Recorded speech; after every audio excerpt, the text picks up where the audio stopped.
Welcome. Another episode is here. Another Saturday. Another week has passed. What it do? Episode 165, Political Theater. We may have a couple hyenas that are in the building today, so we need the lion and lionesses to be on guard.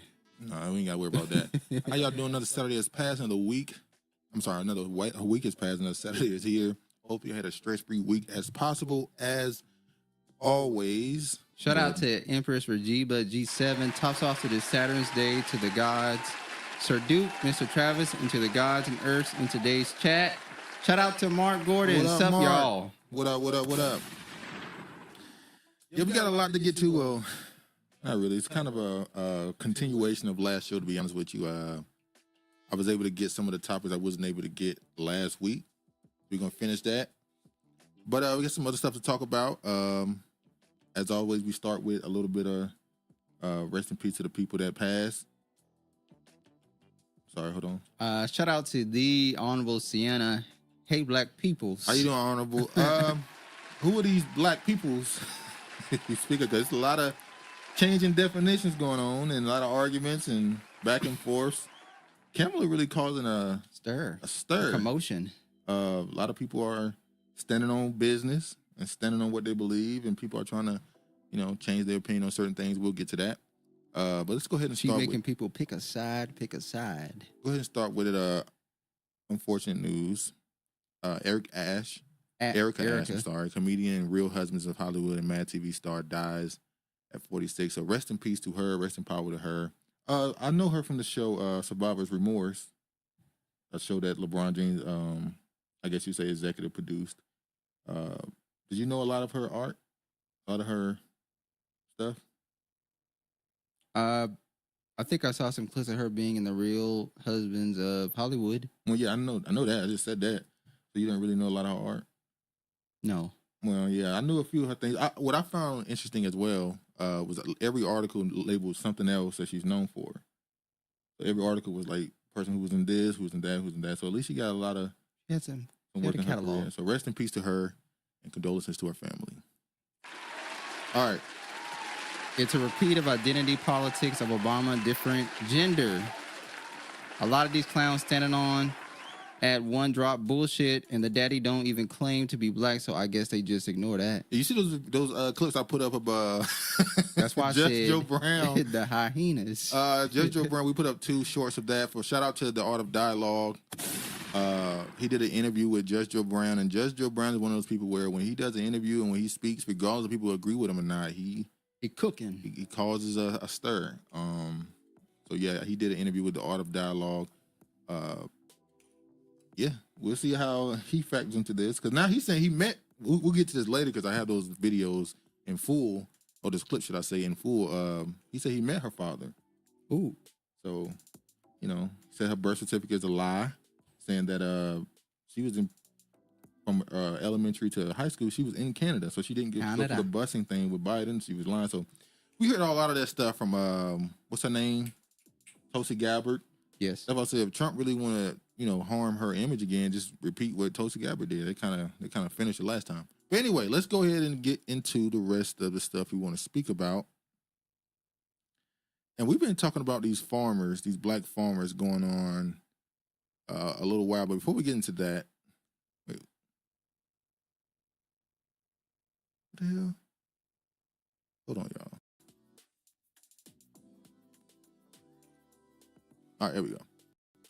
We go straight here.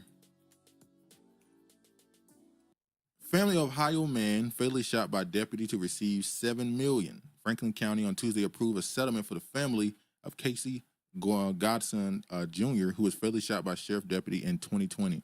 I feel like we talked about this. We did. Ain't he a biracial? I'm not sure. I feel like we talked about this though. But another $7 million settlement. I guess that's some form. And they said they're giving them money, but they're not liable. Not liable. Then why are you giving money? I don't understand these cases. Like, you give people money for something, but you say that we're not guilty of anything. Clearly, there's some guiltiness. There's clearly some guilt somewhere. So, shout out to the family. They'll probably, hopefully, they'll continue to try to get actual justice for what happened. But more than likely, this is just the final to that situation. I want to get to this here. Remember a few months ago we talked about this Lincoln University, HBCU, that was the president of the school was a white dude. Yeah. And there was a black woman who committed suicide because of being bullied. She accused him of bullying. Well, he's been reinstated and he's been found not guilty of any bullying. And the people aren't really happy about that. What is your opinion? Who the people? The students, I would think. All the students are in agreement? How am I supposed to know that all the students are in agreement? I don't know that. If they didn't find anything on their part to excuse him, there's nothing. What can we do? I mean, do you really think they would be honest if they did? No shock. Huh? Do you really think they would be honest if they did? If they really I would hope they would be honest. It doesn't look good for them. It's an HBCU. It doesn't look good for them if the president, who's white, at the school was bullying a black woman and which led to her committing suicide. It makes them look as bad as him.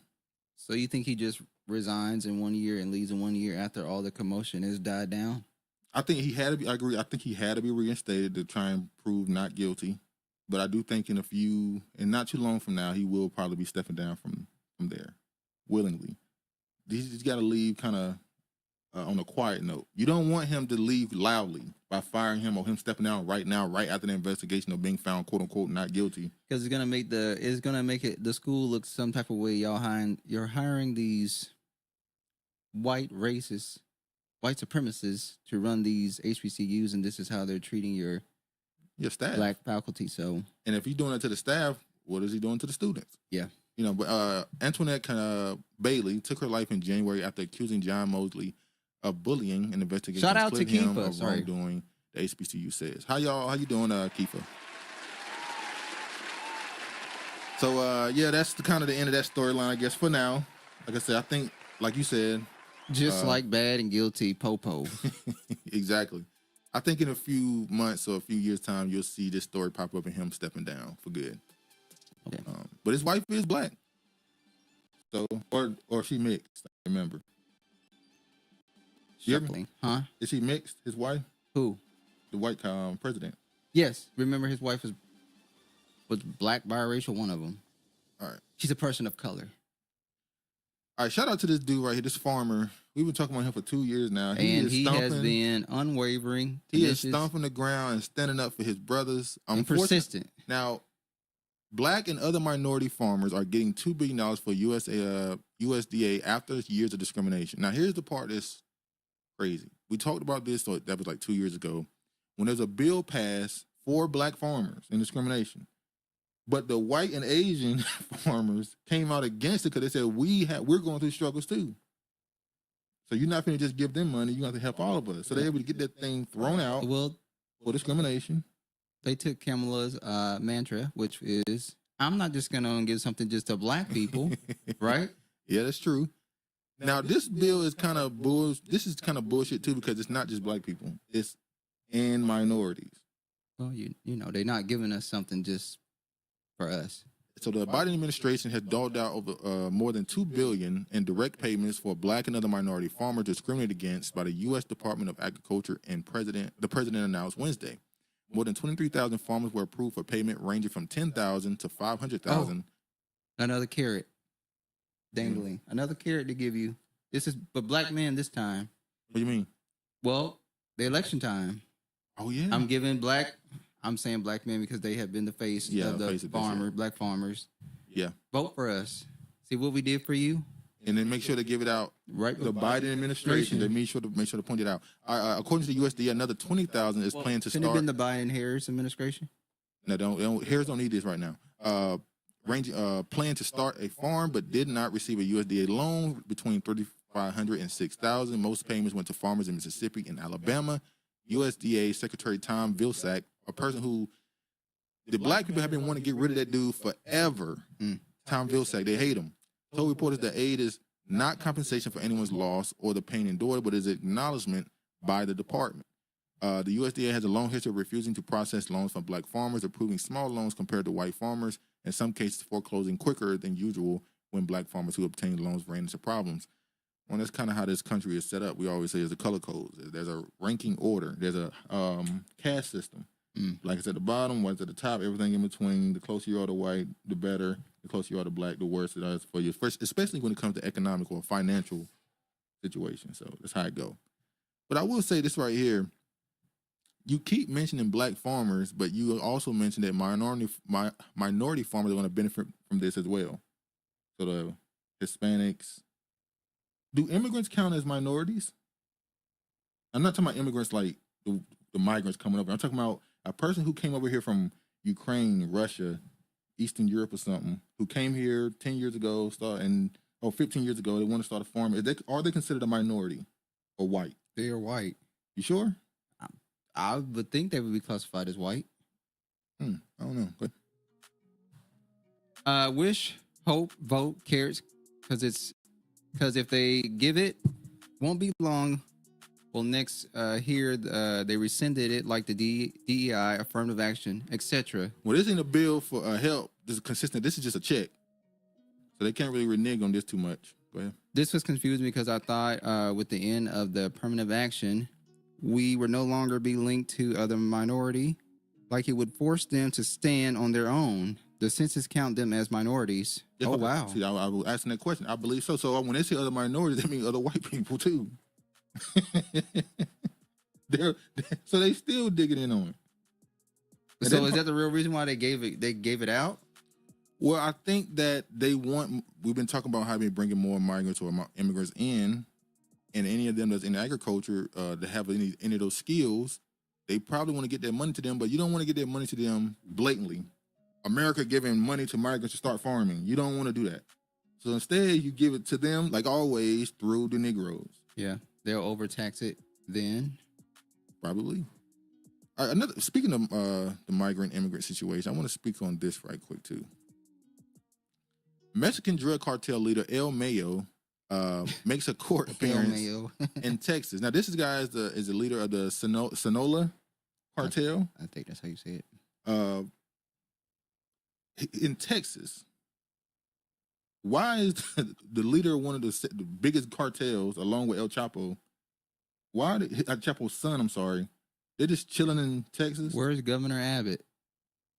We've been saying for years. We already know these cartels are actually being funded by these alphabet communities and government in America, more than likely. I mean, he's been cracking down on the border. Like you should be cracking down on the state too. No, he hasn't cracked down on the border. He's been blaming everything on Biden and Harris. If you really think about it, he hasn't done anything to the border. Well, no, he's created stuff. What did he did? They had a law where if they look at you and think you're an immigrant, they can check you in for ID, which is basically like And he also put something. He was threatening to put something at the border. He threatened. He didn't. So he's playing the theatrics. It's, like I said, political theater. Name of the episode. He's playing the theatrics of it. Make it seem like he don't want him in as much as the others. But now in this right here, they said that first they said they captured him. Like they tricked him. Somebody tricked him to come over here for something, and they end up getting captured by law enforcement. Then they said they handed themselves over willingly. Yes. It don't make sense. Did they purposely come to America to be arrested? Why would they come to America to surrender? The way for them to get in here, I guess. Unless they want to get into the prison system over here. A powerful Mexican drug cartel leader on Thursday made his second appearance into federal court on Tuesday after being taken into U.S. custody last week. Ismael El Mayo, 76, used a wheelchair for the hearing before U.S. District Judge Catherine Cardone in El Paso. The longtime leader of Mexico's Sinaloa cartel eluded authorities for decades until a plane carrying him and Jacqueline Guzman Lopez, the son of notorious drug kingpin Jacqueline El Chapo Guzman, landed at an airport near El Paso on July 25th. Both men were arrested and remain jailed. They are charged in the U.S. with various drug crimes. Discussions during the... By the way, wouldn't these dudes be considered damn near billionaires at this point? They should be. Their empires are worth billions, so they're probably billionaires. So it's probably not how this would normally go. Discussions during the short hearing Thursday included whether Zambada would be tried with co-defendants or separately. He is being held without bond and pleaded not guilty during the short hearing last week, where he also used a wheelchair.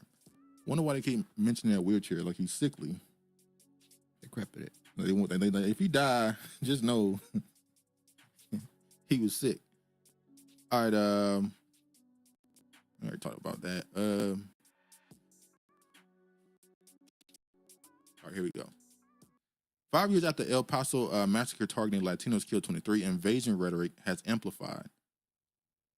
So this is the same. This happened in the same place they were arrested years ago. Oh, really? Yeah, that's it. El Paso. An immigration advocacy group review finds that language used by El Paso gunmen and Trump is increasingly used by Republican members of Congress. Do you think it's possible, and then we can move on from this topic, that the purpose of them arresting these people is to try and lower the rhetoric that you're allowing criminals through the border? To lower the rhetoric? The rhetoric, people discussing the crimes committed by illegal immigrants. So we arrest these two kingpins or drug cartel leaders. To try to say they're doing something about it? Yeah, change the narrative. Maybe. Yeah, maybe. All right. Another quick story. City of Atlanta fires HR chief over preferential treatment of her daughter. Nepotism. This is another conversation about nepotism and do we support it or not? I don't support it. I do. Her daughter was not qualified for this position. She created a position for her daughter, and she wasn't even qualified for the position that was created for her. That's how every demographic builds generational wealth. It's different. If you're gonna show nepotism, create jobs. That's what I'm saying. They create jobs out of thin air to give their children. But if you're gonna create a job, you gotta at least be good at it. This is everything under the book. Atlanta's head of human resource was fired for abusing her power as City Hall employee by encouraging preferential treatment of her daughter, and the Atlanta Journal-Constitution reported. The Office of Inspector General released a report in May alleging that Charlisha Smith created a position within the Office of City Solicitor for her daughter, Bridget Smith. The report finds Smith retaliated against a supervisor who recommended her daughter's termination. Atlanta City Hall has a history of corruption scandals. Mayor Andre Dickens, who appointed Smith and is presumably running for re-election in 2025, has overseen a mostly clean administration. Now, Andre Hall was a surprise. I remember we talked about this when this election happened in Atlanta and mayor. We thought the other guy was going to win after Keisha Lance Bottom stepped out of the race. We thought the one that had won prior. The one who was the mayor before her, but they brought this dude in, and we knew that, he must got more connections and they want to move a different route. No, he didn't win. Huh? He didn't end up winning, though. No, I'm talking about the dude who did win. Yeah. He clearly got the connections necessary to win because Atlanta reminds me a lot of like DC now or Chicago or New York where you got to grease some palms. Like everywhere, I guess. You grease some palms and shake some hands and kiss some babies with the right people, be in the right rooms and, This lady did everything under the book. So you're saying, okay. She did malpractice. Okay. Malfeasance. She did it all. Like nepotism, her ass should be fired. Okay. The report says that Smith created a compliance analyst position with a nearly $52,000 salary and expedited her daughter hiring process, even though she lacked qualification for the job. The Atlanta Journal-Constitution. Once hired, the daughter misunderstood the training manual's directions about on-site work, and when a supervisor denied her request to telework after completing training, the daughter became disengaged and exhibited tardiness and absenteeism, the report said. When the daughter's supervisor suggests firing her, Department of Human Resources launched an investigation into the supervisor, placing her on administrative leave and requested disciplinary action against her, which was denied. Where's Rumpelstiltskin at? He's been missing for a while. What you talking about?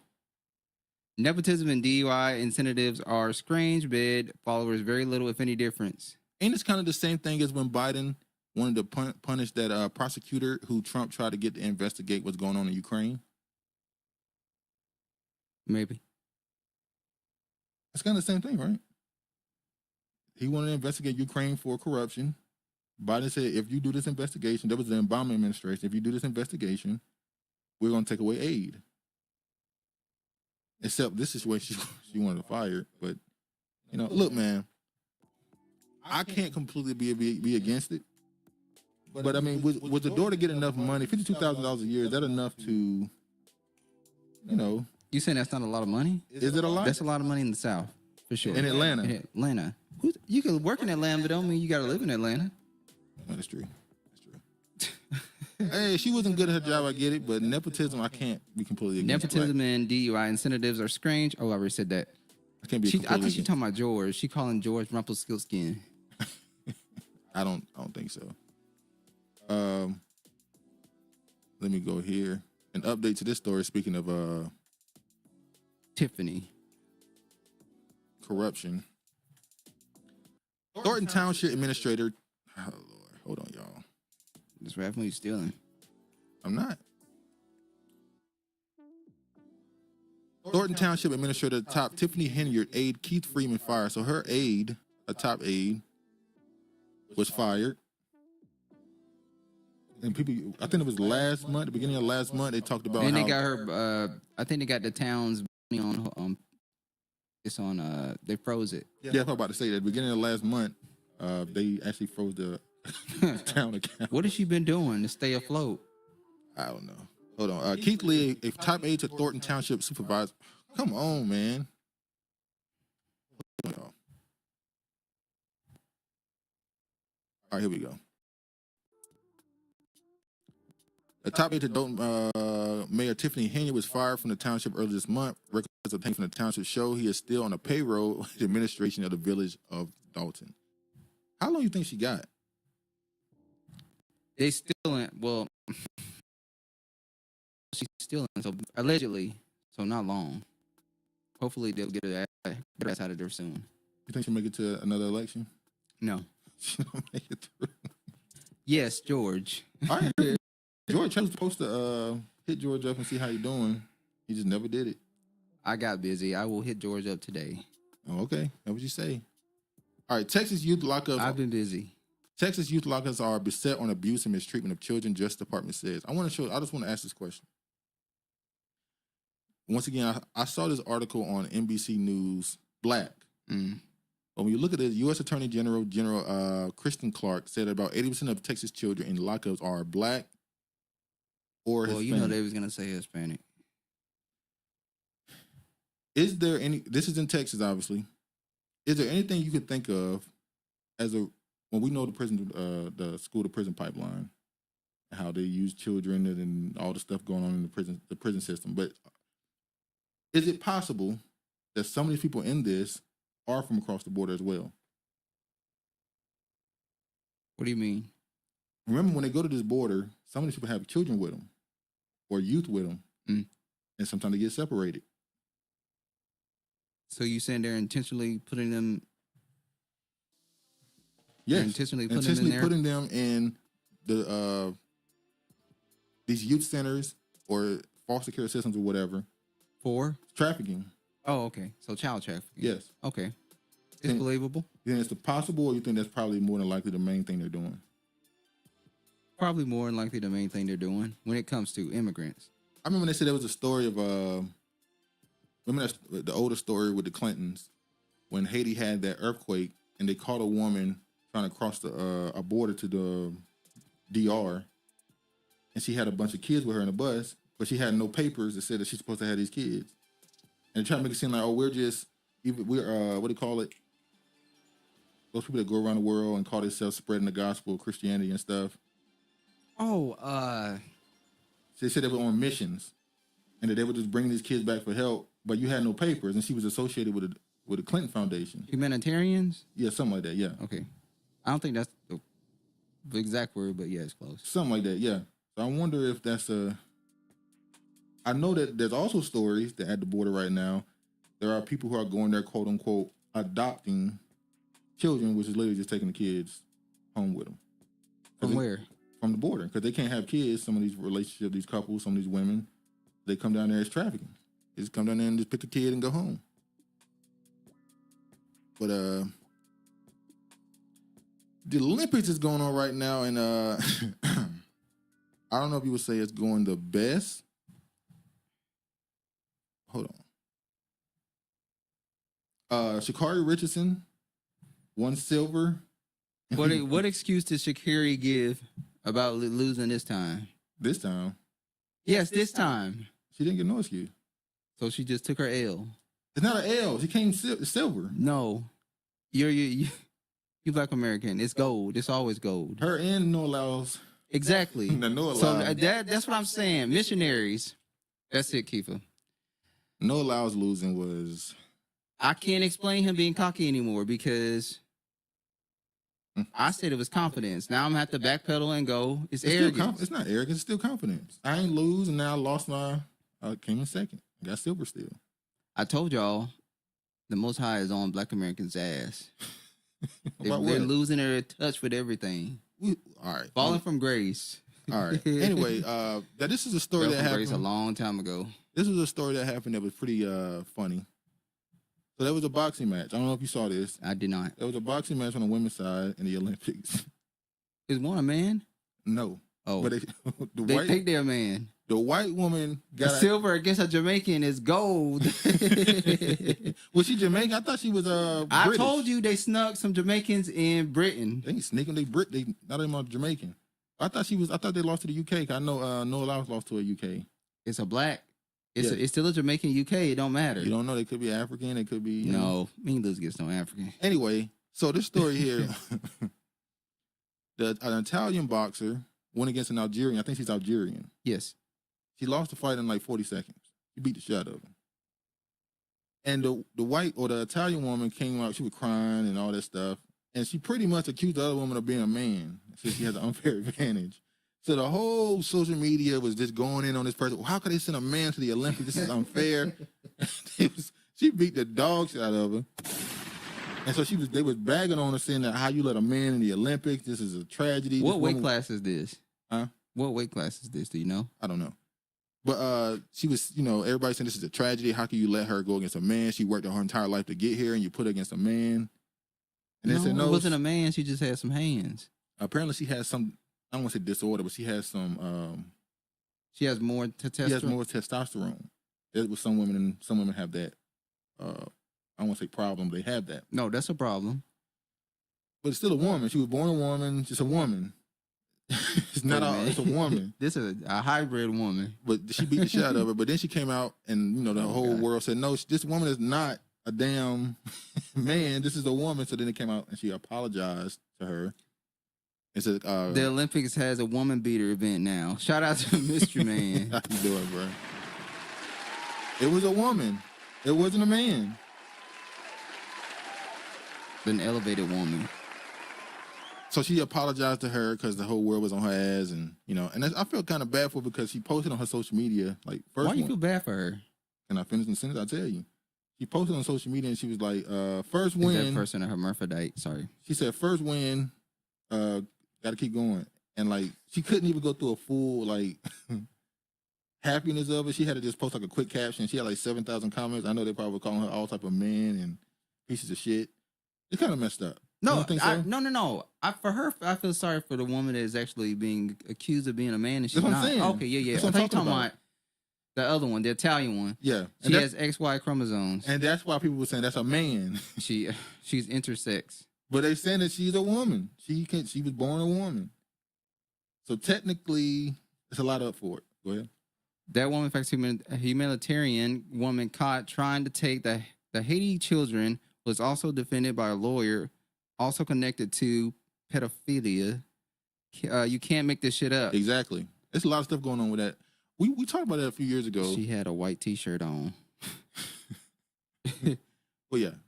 That was just a funny story how, people were going in on this person. And another story that was funny, too. Y'all know who Vibes Cartel is? Who? Vibes Cartel. A Jamaican, I guess you call him reggae artist. Oh, yeah. He was in prison for 13 years for murder. They never found the body. How you bleach your skin, go into prison, and come out darker? Normally you get lighter in prison because you don't have as much sun interaction for some people in the water. That don't make sense. If I'm dark skinned, I bleach.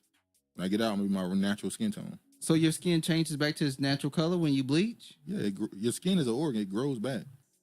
When they bleach, when they burn that shit off, they burn their melanin off their skin. It grows back. It reproduces. That's why they have to keep bleaching. She has a high level of testosterone. She shouldn't be fighting with a woman. Hold on. Oh, you just scared, Kiefer. Let me ask this question, because this is a good question. A woman... Shout out to Smiley. What up, Smile? A woman, this is a woman, who has a high level of testosterone above normal levels, y'all don't think that should be considered a woman? That's what Keith is implying. Now, what is that? What is the normal level? Because you know what they say about black people. Oh, black women. No, black people. We have a higher level of testosterone. But they are women. That's my point. See, this is why I found it was unfortunate this became a topic, because whenever these transgender arguments start and a black woman say, I don't go with that transgender stuff, you a man or you're a woman, the transgenders shot back at black women and saying, well, they consider you a woman. The white women and the trans, they racist as hell. They talk crazy to black women. So they saying the same thing to black women. Well, that's different though. How's that different? Because it's not, their testosterone level is not as highly elevated as hers is. Hers is. Well, no, it's not. It's way more. It's way more. But they just got like a little sprinkle.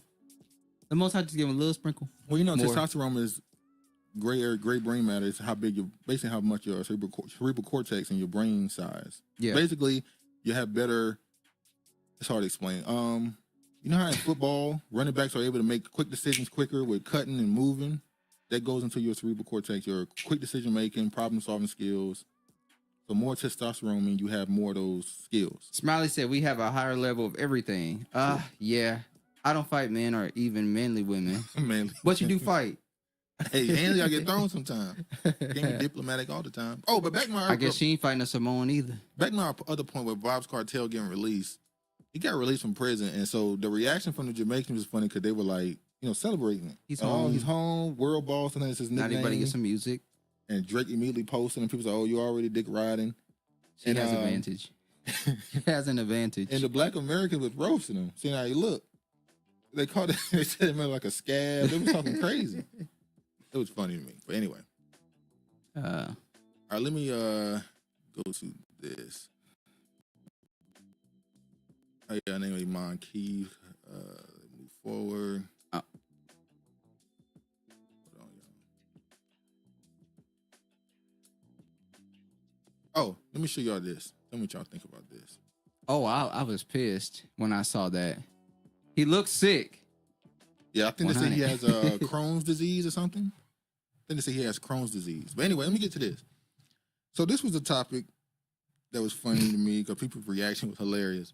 So it says an illegal migrant from Venezuela left her receipt at the grocery store, so the cashier took a photo.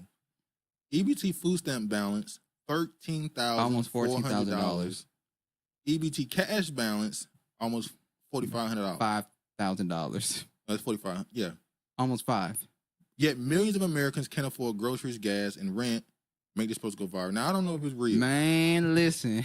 I don't know if it's real, but when I saw this, people were pissed about this. I saw somebody say, I ain't never had $1,200 for my damn. Okay, so get through this. If they're giving them that much, what is your opinion on the situation? Fuck America.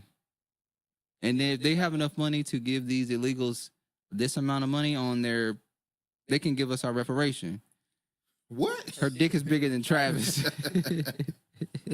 That's crazy. I will say this. This is clearly meant to help establish them quicker. Shout out to Uncle. Hold up, 24/7. At Kifa, Duke, and Travis, Saturday, August 24th, Seattle Festival. Sunday, a personal invite to come down and hear some great gospel music. 3 p.m. to 3:45. Pre-performance, Seattle Center. Okay. Yeah, here's some Negro hymns. Next time I'm talking to my dad, I got to remember to tell him about the Seattle bite being back too. Bite of Seattle, I'm sorry. He asks about it every time. But yeah, I think the reason why they give them so much is to help stabilize them quicker in the country. Because if you give them that much, that means you don't expect them to ask for no more for. Well, give us some money and let us stabilize the country. They say you already here. You've been here, and we're gonna need you to stabilize yourself. They saying they trying to help them stabilize themselves within that. So that was crazy. All right. Never in life. No Negro hymns, but traditional and contemporary gossip. Okay. Gospel, sorry. Let me run gospel. All right. Secret Service sniper demands 5 people be fired for the Trump shooting. I don't know if you saw, but the investigation to Trump shit is still going on. Nobody gives a damn no more because the Secret Service is blaming the local. Yes. No. They're saying that the local departments were not on their job. No. The sniper who's a part of Secret Service, he blamed his superiors. He's saying y'all were incompetent. They were out the building that the dude shot from. They were right there 2 minutes before he shot. Remember they said the story about the dude climbing up the ladder and him pointing the rifle at him and going back down? They knew he was there. I know people don't care about this no more because America is so used to shootings. No one cares that the former president of the United States was almost assassinated less than 3 weeks ago? And Kamala Harris just went right back on the attack. They played it cool for 2 or 3 days. Yeah. Oh, he's a liar. We called him. He's okay. We're hoping he makes through it. Then Trump is a liar. You think that's the effects of the mass shootings? That people are so desensitized to shootings in general that they don't care, or it's because of the because of the sentiment being put out there that this was a hoax. This was not real. Well, now they're not even saying it no more. They're agreeing that it's real, but they don't care. Also because of the image that they portray him as being. I'm just gonna say portray. I don't want nobody to shoot at me. That you like, oh well, he should have gotten assassinated. He's racist, liar. Yeah, he's for Project 2025. Yeah, so get him out of here. So Kamala can definitely win the election. It would have been worse for them if he did. Uncle, I don't think it was real. Hey man, the FBI did come out and say that he did get shot with a bullet, but like you said, it's the FBI, so they could just be lying too. In 2 generations, they will tell us that they came here with nothing and didn't need handouts. Facts. They definitely gonna do that shit. Shout out to Ashley, Ariel 89. Shalom, everyone.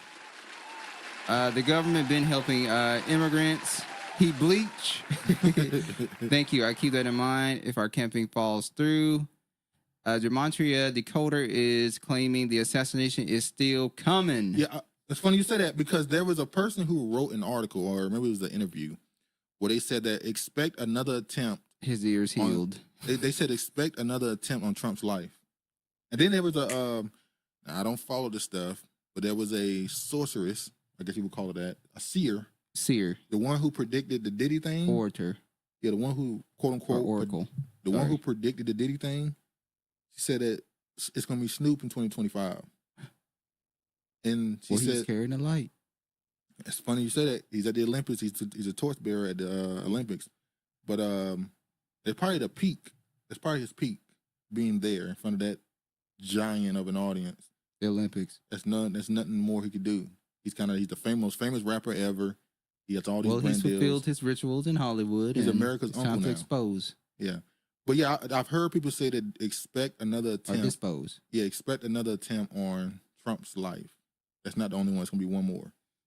Is this time it's going to go through? I don't know. I don't know. Go ahead. Smiley, look into the Roosevelt Hotel in NYC, which is owned by Pakistani government, being leased by NY State for $22 million. For the migrants, this shit is crazy. $229 million, sorry. Yeah, it's crazy. Sloan Bella. Oh, that's the woman? Yeah. He had his own Jupiter Peter experience. Yeah, Sloan Bella is the woman. I was surprised by how many foreign countries own property in America. Like China. China too. I remember when we found out that the Jeffrey Epstein's home in New York was right behind the Vatican's home, the Pope's home. He could literally just walk right in the back. Like walk right to the backyard. The Pope lived right behind him. That was crazy. But yeah. Yeah, China was buying up a lot of weren't they buying up a lot of farmland? Yeah, and then they own a lot of farmland. Hucklebee's daughter, Sarah Huckabee, kind of put a stop to it. It wasn't Minnesota, was it the Dakotas? One of those states, they banned them from buying property. China owns so many of these new high rises in Seattle. There's a lot of them too. Yeah. Which is funny. When you look at the map of owned property by the U.S. government, the United States government still owns the biggest part of the country. That's why when I laugh when they say there's not enough space for people in farmland, it's like, yes, it is. If you just stop hoarding this land to do military projects and sell it off to foreign governments, you'll have enough. All right, a little bit of geopolitical talk right here. U.S. says Maduro lost Venezuela election as opposition leader says he was hiding. Now, Maduro is the guy who beat the last guy they wanted in when they were trying to form a soft coup against Venezuela. We know Venezuela had to deal with Haiti for the oil where the money went missing. That president in Haiti. Well, this would be his third term, wouldn't it? He's been there since 2013. Now, America don't want him in power. They want someone else. He's saying that the election is rigged. Yeah, they're saying that he lost by a landslide. This woman right here. Now, this woman right here is the mouthpiece for this guy here. She said that they wouldn't let her run, so she just picked this guy to run in her place. Now, listen, she's the mouthpiece for the whole campaign. He's just some... So she is the puppet master. Yeah, he's just some former ambassador to America, Algeria, and I think some European country. He's just some former ambassador, some government official. She's the actual person who wanted to run, and she's the talking piece for the whole campaign. Like, she's blatant with being, I'm the actual person running, but he's just going to be the person that y'all allow on the ballot. Because they wouldn't let me get on the ballot or something, she was saying. Yeah, so when that happened, I see this right here, U.S. recognizes Venezuelan opposition leader as winner of contested election. And this when you realize that we always talk about America being the world police and people who dictate other people's countries. The fact that America can tell another country who their president is, who they recognize as president, is crazy. Oxymoron, because they'll tell you they don't want anybody else to be involved in their elections, i.e. Russia. But then they'll turn around and tell other people, no, we're saying that he won. We recognize this person as the president of this country. Who the fuck are you? Jupiter, Neptune, Poseidon, Pitchfork, and Marine Kingdom. Oof. We talked about that Poseidon stuff during the Olympic opening. That was a test run and a distraction. Yeah. Then it's right here. Now, this is who this dude right here is. Ex-diplomat, political newcomer, grandpa. That's Gonzalez, Venezuela, Maduro rival. But I want to read this right here. It says the past 2 months were unlike anything he's went through. He had other experiences, I'll say. He gave political speeches, shook people's hands, yada, yada, yada.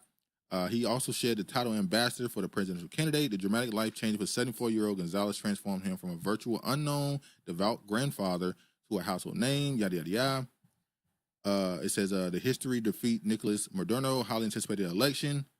I want to get to a particular part. Oh, Gonzalez is a ballot representing the unitary platform, a coalition of Venezuela's main opposition parties, but until April, he had never imagined running for office, let alone president. Now, pay attention to this right here, unitary platform. Unitary platform, the Democratic Unitary Platform is a Venezuelan opposition political alliance made up of civil society, trade unions, retired military personnel, political parties, and deputies of 2016-2021. Guess who's the one that started it? Who? Juan Guaido, the guy they wanted to win last time. He's the one so he's running the same platform as the person that America tried to put in office with a soft coup in 2016. Well, they definitely don't want him in there anymore. They're London blatant is with falling it. too. They're blatant with it. The same platform they try to push this dude in there with is the same platform they're giving this new guy. They're not as slick as they used to be, I'll be honest. It's not that they're not as slick as they used to be. They don't give a damn anymore if you know or not. Well, yeah, Venezuela's Juan Guaido seeks support in Washington after causing a stir in Colombia. So this was in 2023, but he was still trying to play president up until this year. America tried to recognize him, but the country was like, no, it's Maduro. We're not falling for this. Maduro is the president. So he was all in Washington trying to get their help. Imagine going to a foreign government to recognize you as your own country's president. This is what Trump said about Venezuela. Buying oil from Venezuela. When I left, Venezuela was ready to collapse. We would have taken it over. We would have gotten all that oil. It would have been right next door. But now we're buying oil from Venezuela, so we're making a dictator very rich. Can you believe this? Nobody can believe it. You know where the oil, their oil is garbage. It's horrible. The worst you can get, tar. It's like tar. And to refine it, you need special plants. And these people, how about we're buying oil from Venezuela? Now, this goes to show that Trump, he's part of the old guard. He's a part of America at a time when we are America, we do what we want. The bullies. Trump is a bully. He looks at it like, if I want oil, Venezuela's oil, I'm going to throw over their government, take over their country, and we're going to take the oil. While the new America is trying to show more soft skills like China. They're trying to negotiate and influence through money and all this other stuff and just doing sanctions. While Trump is just like, when I was in, it was about to fall. We could have just took the oil. He's just being real. Yeah, he's been. Well, you know. Yeah, he's been who America's always been, but America can't. The good old boys. Exactly. Why America can't do that anymore because they're trying to change their global image because everybody hates them. And it ain't just America per se, it's the West in general. All right. And this is what Travis got some opinions on this. China breaks with Latin America and BRICS allies over Venezuela election fraud. Hold on. Just saw a CNN clip. Our brothers at the barbershop saying that Kamala isn't black, only to be called low-informed voters. Yeah, they've been doing that. We're gonna get to the Kamala stuff. The stuff low. They call them low. They say that they're unregistered voters or uninformed voters. Remember that list I showed you of the black male media thing? What they said the people we shouldn't listen to, black men with podcasts. Yeah, we talked about black men who's on the street, black men in barbershops. They said that. Stop listening to them. They're not a representation of black men. So me, a black man in the barbershop, don't represent black men because I don't think like you.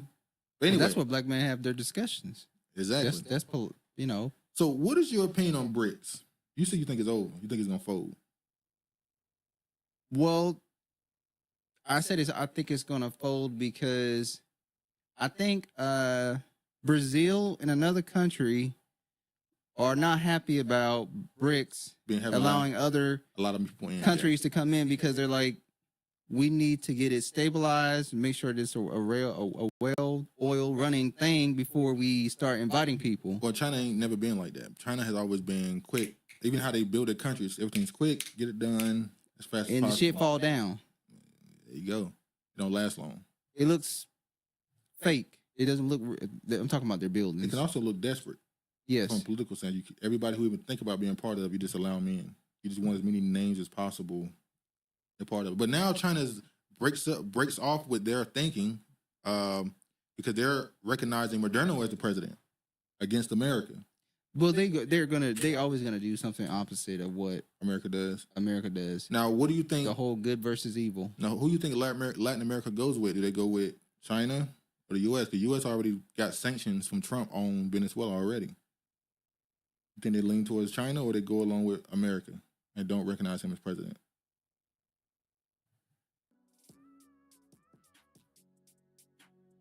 That's a tough one.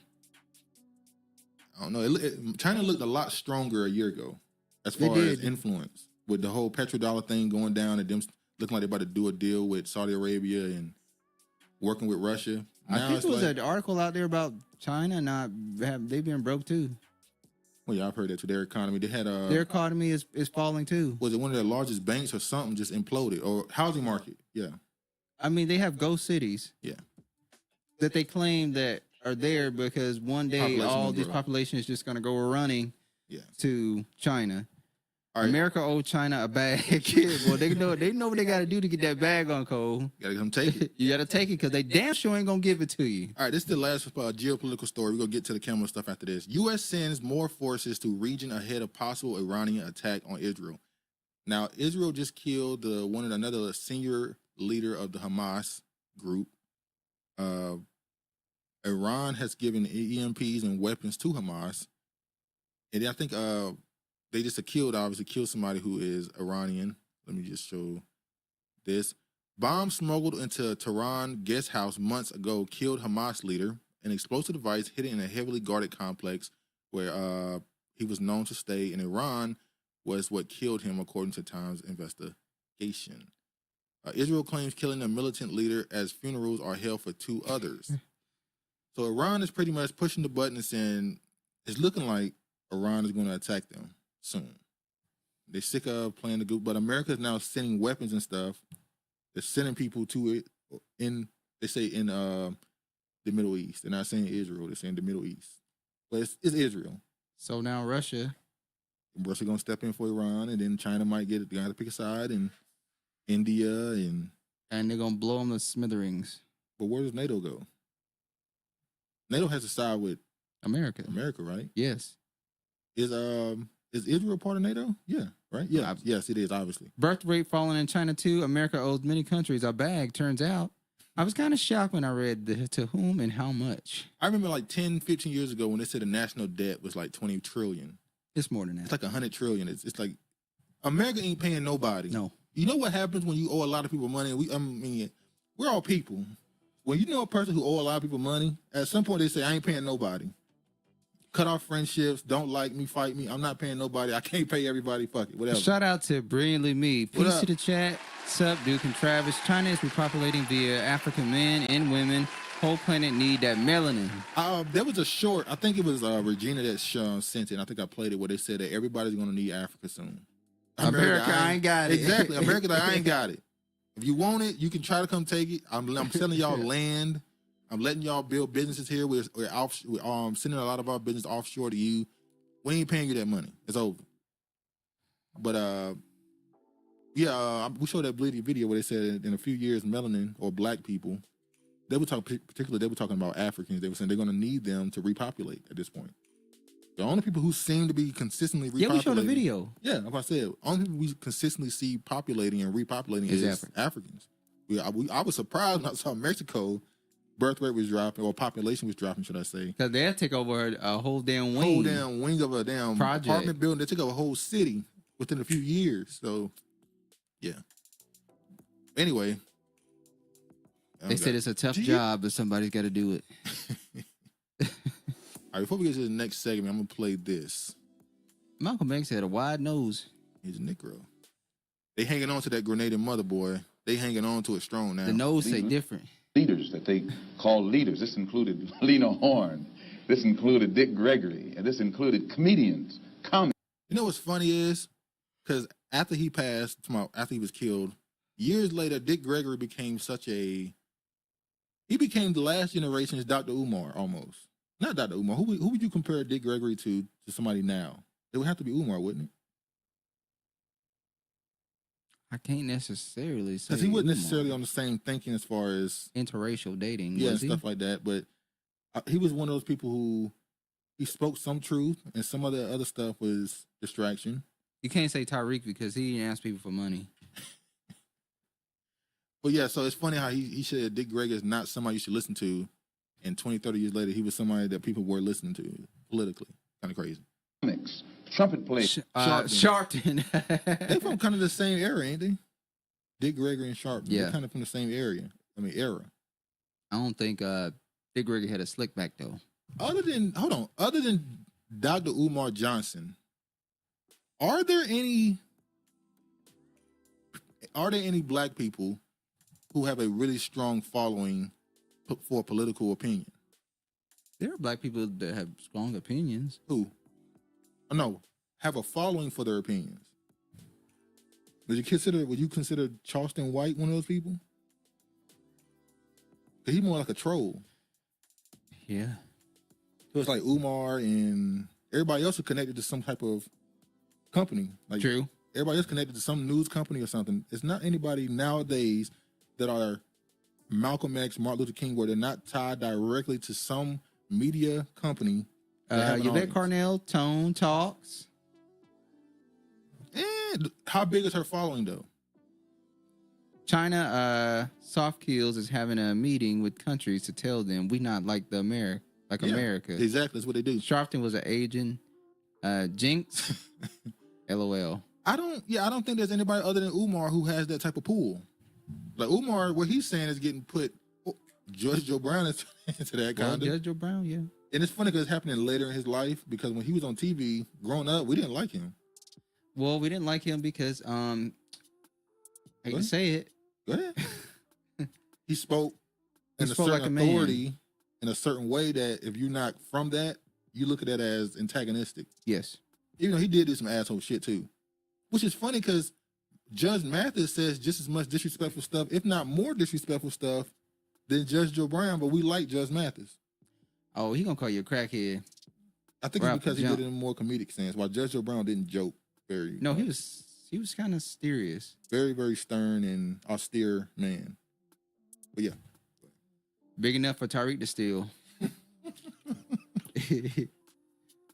Oh, and then Tariq, I guess. You gotta count him. I said him earlier, but it's Tariq, Umar, and Charleston White at this point. Damn. Damn. All right, I'm sorry. I wouldn't say a damn to Umar. No, I'm not Umar saying Johnson. I'm saying there's so few. There's so few. It's not 15, 20 people. Yep, he sold. Yep, his old school antagonistic, and I don't listen to often, but he's correct on Kamala. Yeah, Kamala. The fact that they kill Patrice Lumumba the same day as Malcolm is crazy work. Yeah, Patrice Lumumba. I know of him. They ain't just kill him though. They did. They killed him, and didn't they, if I'm not mistaken, I might be wrong about the story. I'm pretty sure they killed him and decapitated him and took his head like a prize. Let it be known they did it. He was assassinated by a real he was assassinated by a team. Malcolm X, unfortunately, was shot by somebody he probably knew. They got him through sneaky little tactics. But let me play this. I'm sorry. These leaders that they call leaders, this included Lena Horne, this included Dick Gregory, and this included comedians, comics, trumpet players, baseball players. Show me in the white community where a comedian is a white leader. Show me in the white community where a singer is a white leader, or a dancer or a trumpet player is a white leader. These aren't leaders. These are puppets and clowns that have been set up over the white community and over the black community by the white community and have been made celebrities and usually say exactly what they know that the white man wants to hear. These leaders. All right, so I wanted to play that because we're about to get into the bullshit going on. Hold on. Okay. I got to show this. Both were going to the United Nations for Human Rights. Petty civil is integration. And came up for white America. I come up for white America, sorry. Yeah. Meg Thee Stallion hits back at fake mad critics over her Kamala Harris rally performance. Now, before I get into it, let me show the performance first. Hold on. This is bad.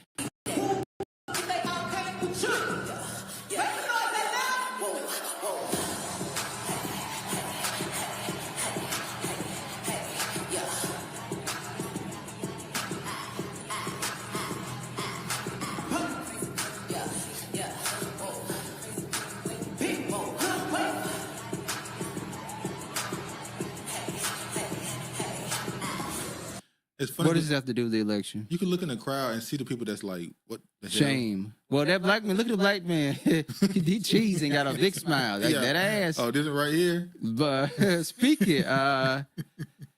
on it, Honorable. He want Honorable to talk about Meg. I don't think she a big Meg fan.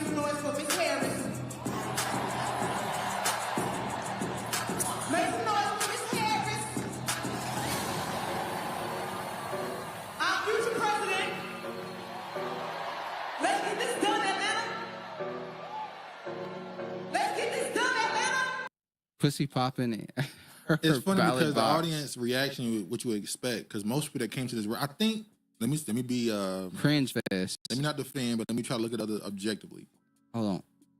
I think the purpose of them in bringing in Meg Thee Stallion, they thought, was to make sure the rally wasn't too old. Let's try to get somebody under 30, under 25 to be here. Maybe a few people under 20. If we can get just a couple dozen of them to be in here, it could be good for us.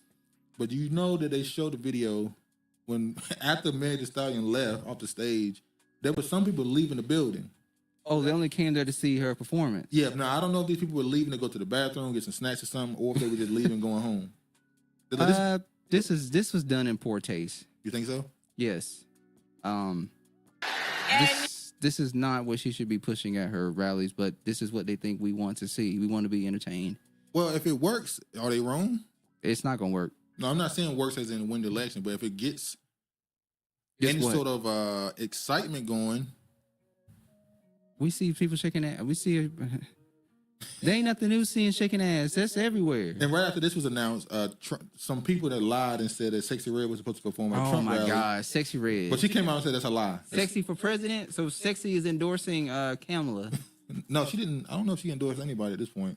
Sexy can't go there because she plays herself off to be a conservative, a MAGA, a Trump person. So there's no way that she's going to go to Kamala. No, I'm saying that they thought she was going to perform at Trump's rally. Oh, okay. But she said, no, that's not true.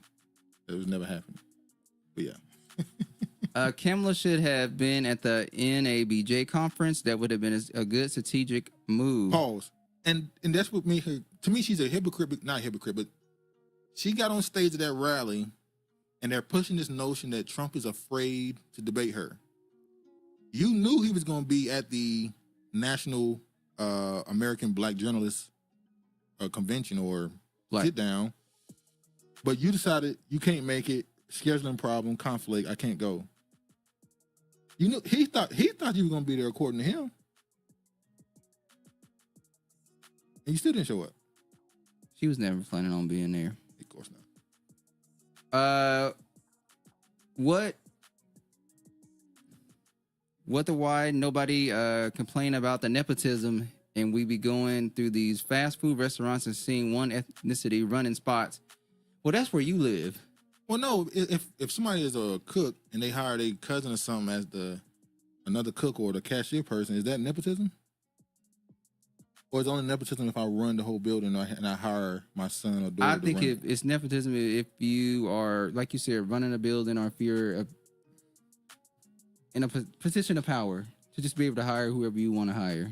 And especially if they're not qualified for the position that you're giving them.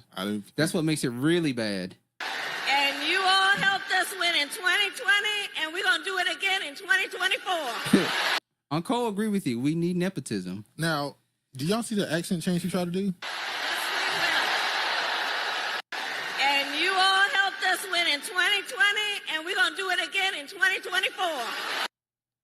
That is an Indian woman through and through. Now, people are calling this code switching. Yeah.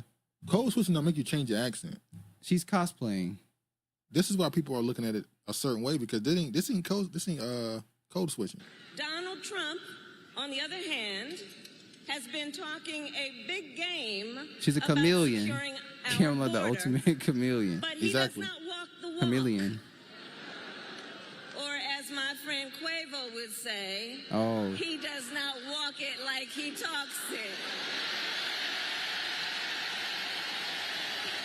There go that demon coming out. Yeah. What's her name? Kamala Debbie? Harris? It started with a D. I can't Debbie. D-E-B-I. Yeah. If y'all don't know me, I go by the name of Quavo. Where's Chris Brown when you need him? Born and raised on the west side of Atlanta, home of the Migos. Seems like an SNL skit. Home to me from playing in the streets and, nurturing me and teaching me how to be the man I am. Oh. Kamala got a token white man in the crowd. What I care about is resolving the gun violence issue. She has not said one word on any policies. That's the part that's crazy to me. They said that she's been in Atlanta 100 times, but she has not actually said any policy. She just said stuff very vaguely. I want to do something about expenses and child this, and I want to do something, but you're not giving actual stuff you're going to do. You can't understand the struggles of gun violence if you're not in the field or in the heart of it. So one thing I learned about working with Vice President Harris is she always stand on business. I wonder what her policies are on mattresses. Go ahead. I don't think people really like Mathis. Y'all just like hearing about crack. Well, I tell you one thing. Do not go in his court and you behind on your child support, or you ain't no child support. Guilty. He guilty immediately. Pay that woman. Now, I found it funny. Now, they went and got Migos and Meg Thee Stallion to support her, but then this right here, they attacked Swae Lee because Swae Lee said Swae Lee faces backlash after telling fans not to vote for Kamala Harris. The race murder frontman slammed the probable Democratic nominee in a series of tweets. Now, he was really complaining about the taxes situation. They pay a lot of taxes. He said, we need once in a year hip-hop political convention. I'm sorry. He said, the money we send away, every American citizen could have got a minimum of $200,000. Think about that. But I guess we don't need that shit.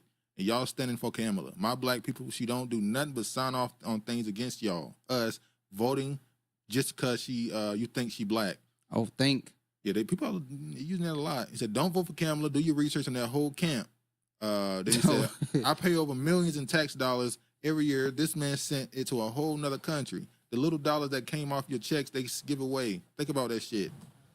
He said, you better pay attention. And there's a lot more. He posted a clip of Tulsi Gabbard cooking Kamala on stage. I want to ask you a question. You think he would pay for that? Might have been. Because it wasn't an endorsement for Trump. It was just a negative review of Kamala. Or maybe he's just having a provoking thought. Maybe he's just telling why he really feels. But they told him to shut the fuck up. Oh, who, the hyenas? Yeah, they told him to shut the fuck up, but they didn't. They supported Quavo getting on stage at a political rally. Well, because Quavo is not saying anything negative towards Kamala. They're saying, "Oh, well, his cousin was killed. He understands gun violence." What he got to do with anything? He could support her. He understands rituals. Oh, yeah, that too.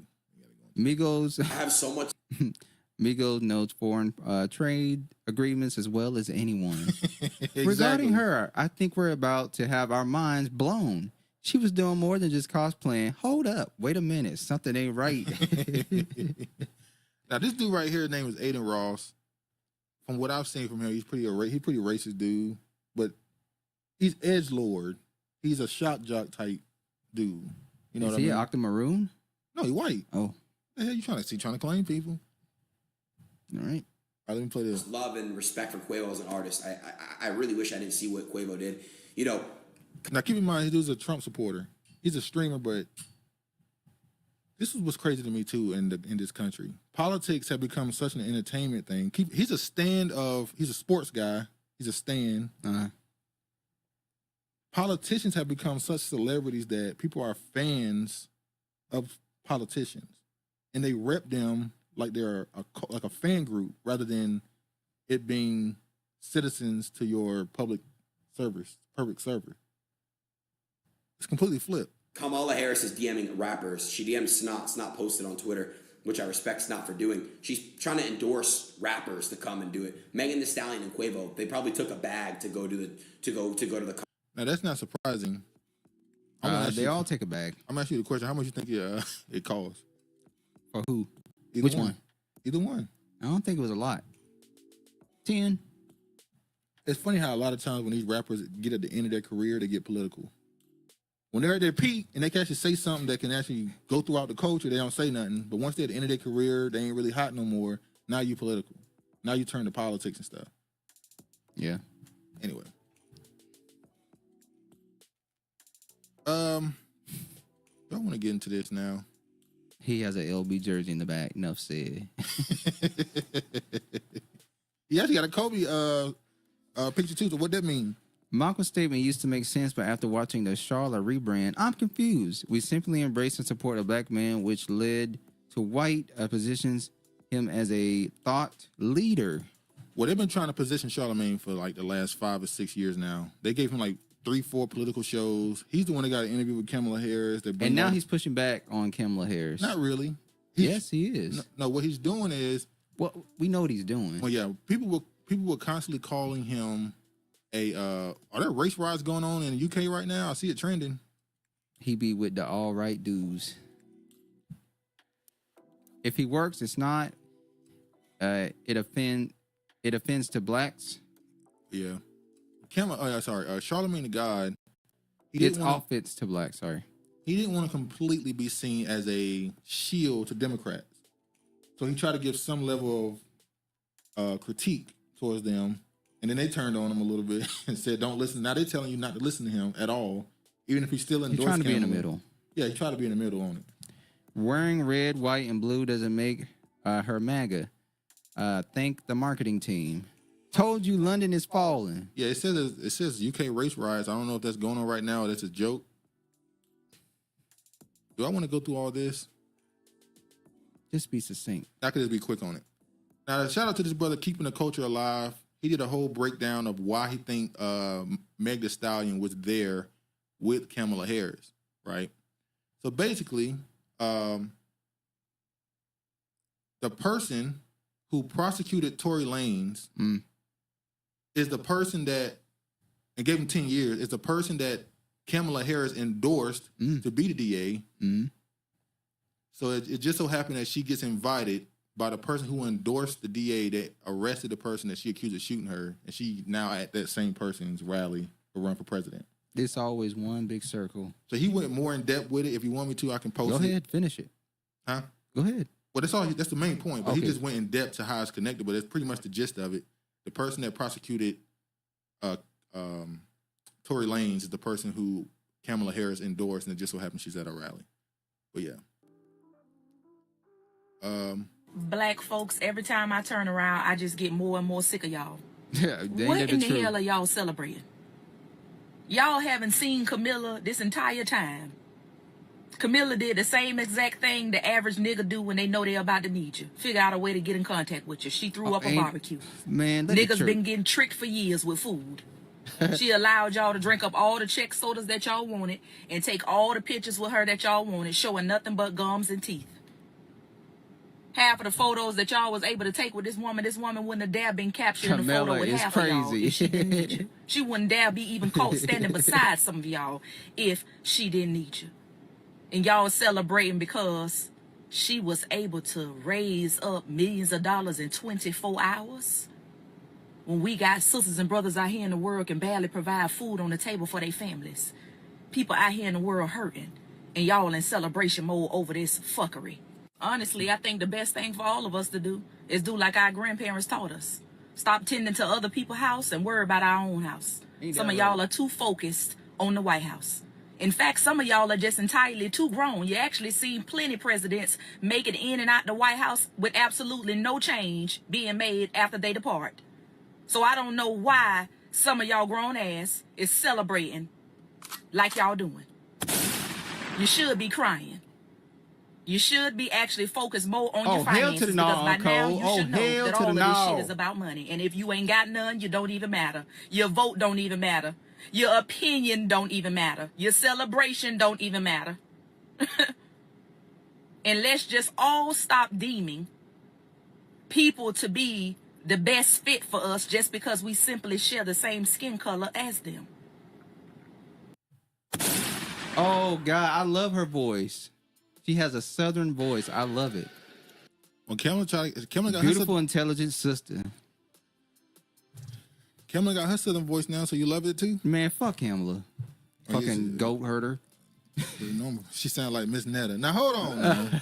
You doing too much. Now I know who that is. That's nasty what you just said. That's nasty work on Cole. Nasty. Her voice official. Exactly. You tripping on Cole. Well, Cole lives in don't he live in Washington, DC? That ain't the South. Oh, that's a whole debate. Washington DC is not the South. He sold out to Makes Sense Why Takeoff was killed. Shaking My Damn Head. They all sell their souls to the evil entities. Exactly. We went into that too, how it just so happened that the Migos was tied to the whole Medusa. Yeah. They got a song called Medusa. It's tied to because I thought that Cardi B was going to join the Migos. What's that song they got named after a clothing line? Not Gucci. Not Louis Vuitton. It's something else.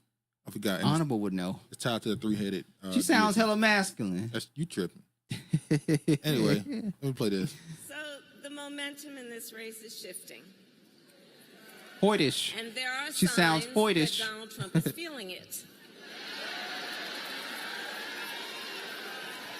You may have noticed. Holdenish.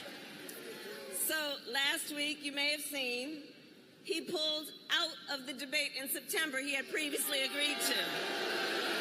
The bitch's line. Is she gonna ignore the fact that y'all had literally changed candidates in the middle? So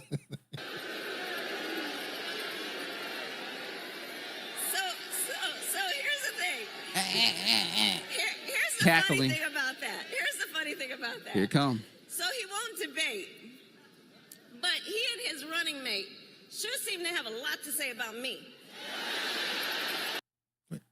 You're the opposing candidate. I have people, Tina Turner, I have people come see about me. Come see about me.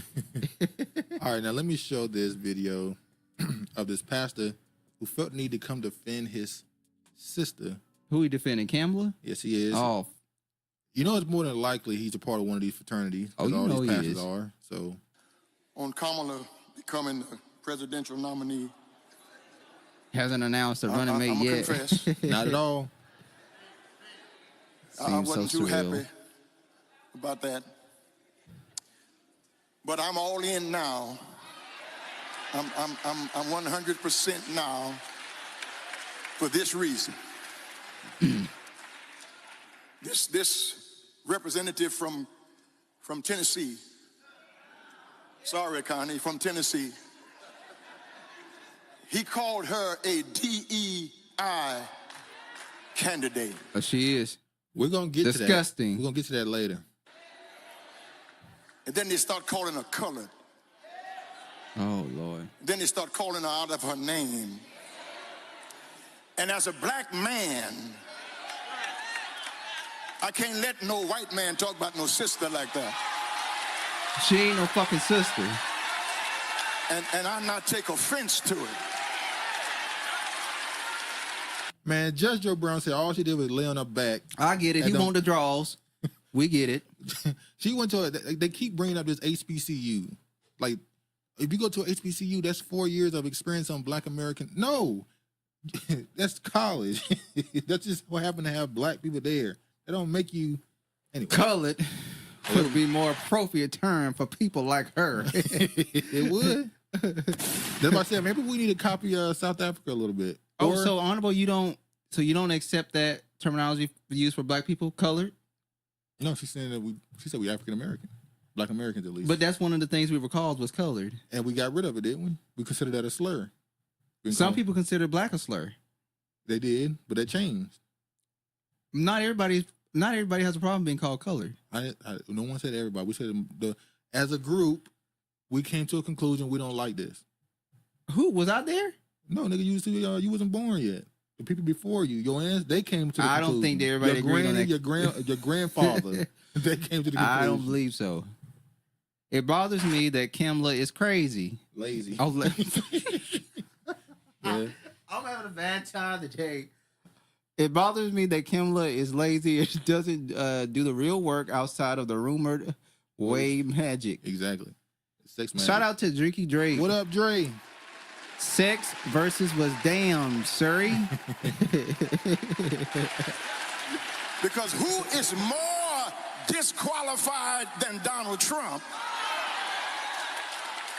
And Republicans are all in because he is the avatar for their grievance. How qualified does a black person have to be?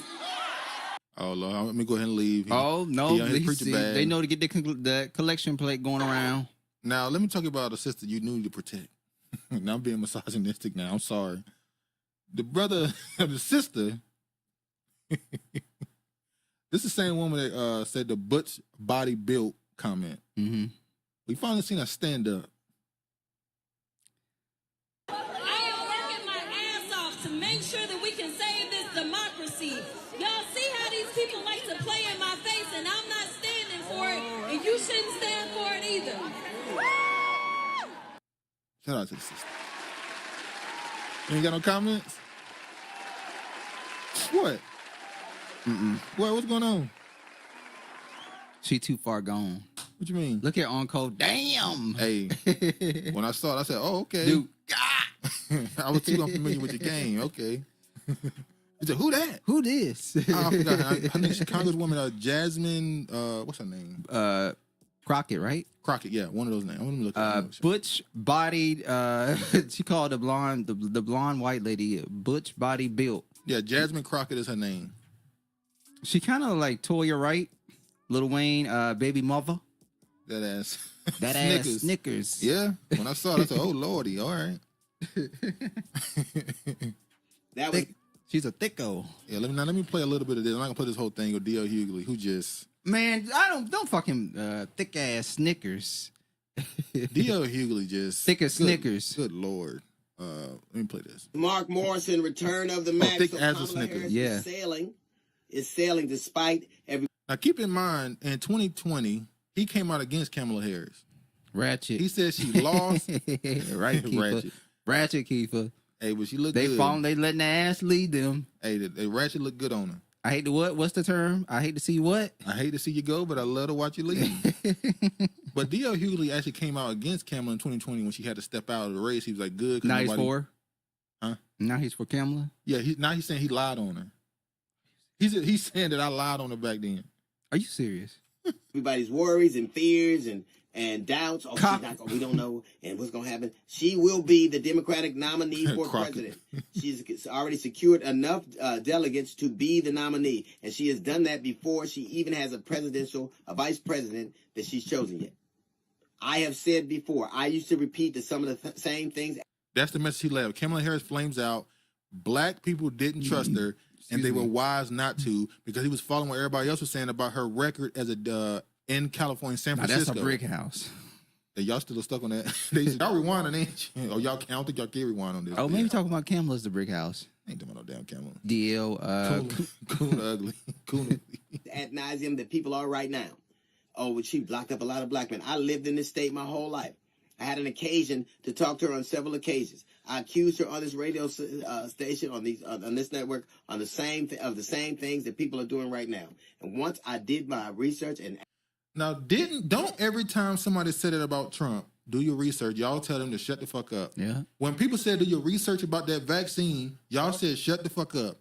But now y'all can tell people to research Kamala, and that's okay. It's crazy. Yes, she's very pretty, but her mouth makes her. Yeah, we know. Are we shocked that the man we ignored his daughter abused for a neighbor child because he was a young black boy? DL promoted the jab. It's hard too. DL must get paid money, many zeros, for his consistent atrocities. Exactly, because the fact that you flipped this much means you were told to change your opinion on her. I'm wondering that part honorable. I'm wondering why were the black political people, the commentators, the people who are pushing it, why were they so behind Biden? Or do you think it was fake? Because they act like they were mad when Biden stepped down. They were mad when Biden stepped down? Yeah. When they made him, when Biden had to step down, a lot of these people like this were mad at the TV commentators and all the people that were saying he needed to step down. They're saying y'all are wrong for this. He's a good man, yada, yada, yada. Well, Kamala's here now.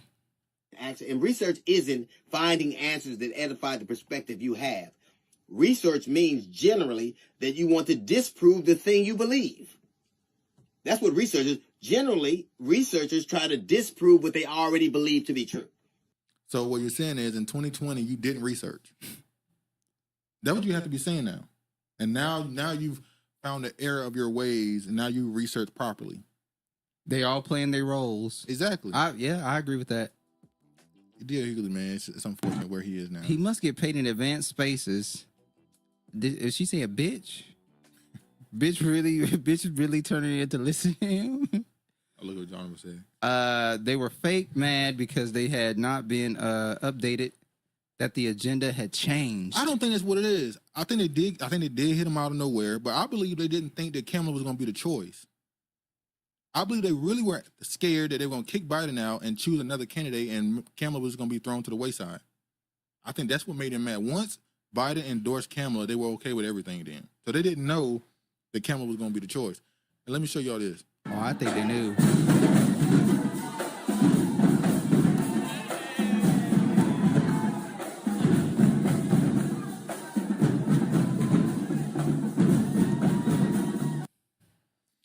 What do you think about stuff like this? I mean, technically it is culture. And if you are considering her black, wouldn't you want your black president to embrace where they come from? Well, she's doing everything Obama didn't do, huh?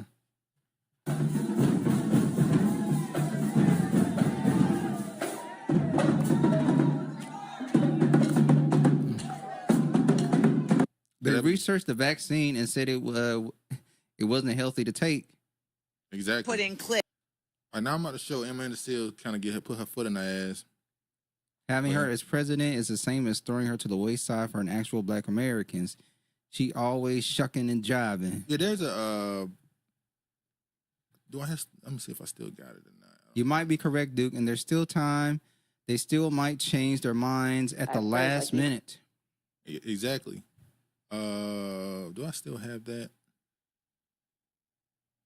Well, at this point, as always on Cole. Put in clips of Kamala Harris stating things. Now, Imane Khelif has had a very up and down year so far. Tumultuous. She had the interview with Shannon Sharp, which kind of could have went way better for her, but it kind of left people kind of walking away the same way if they had a certain opinions of her? The interview, it was what she did after the interview. Yeah, I would say that. It was what she did after the interview. So the people that liked her after the interview are now mad with her for her comments on Kamala. And the people that didn't like her after the interview are now behind her for these comments. It just switched immediately. I don't need politicians to state things. I need politicians to do things. When I met with Kamala Harris after she summoned me, I said to her straight up, you talk out two sides of your neck and we don't know what you're talking about. I wouldn't be surprised if it's Kamala Harris who's trying to shut me the fuck up. Because I told her straight up that I feel like she is disingenuous in her messaging. And she said to me, well, you're being too critical. And I said, I am a voter. I'm supposed to be critical. That's my job. And I want to see actions. She said, okay, go, Louisiana.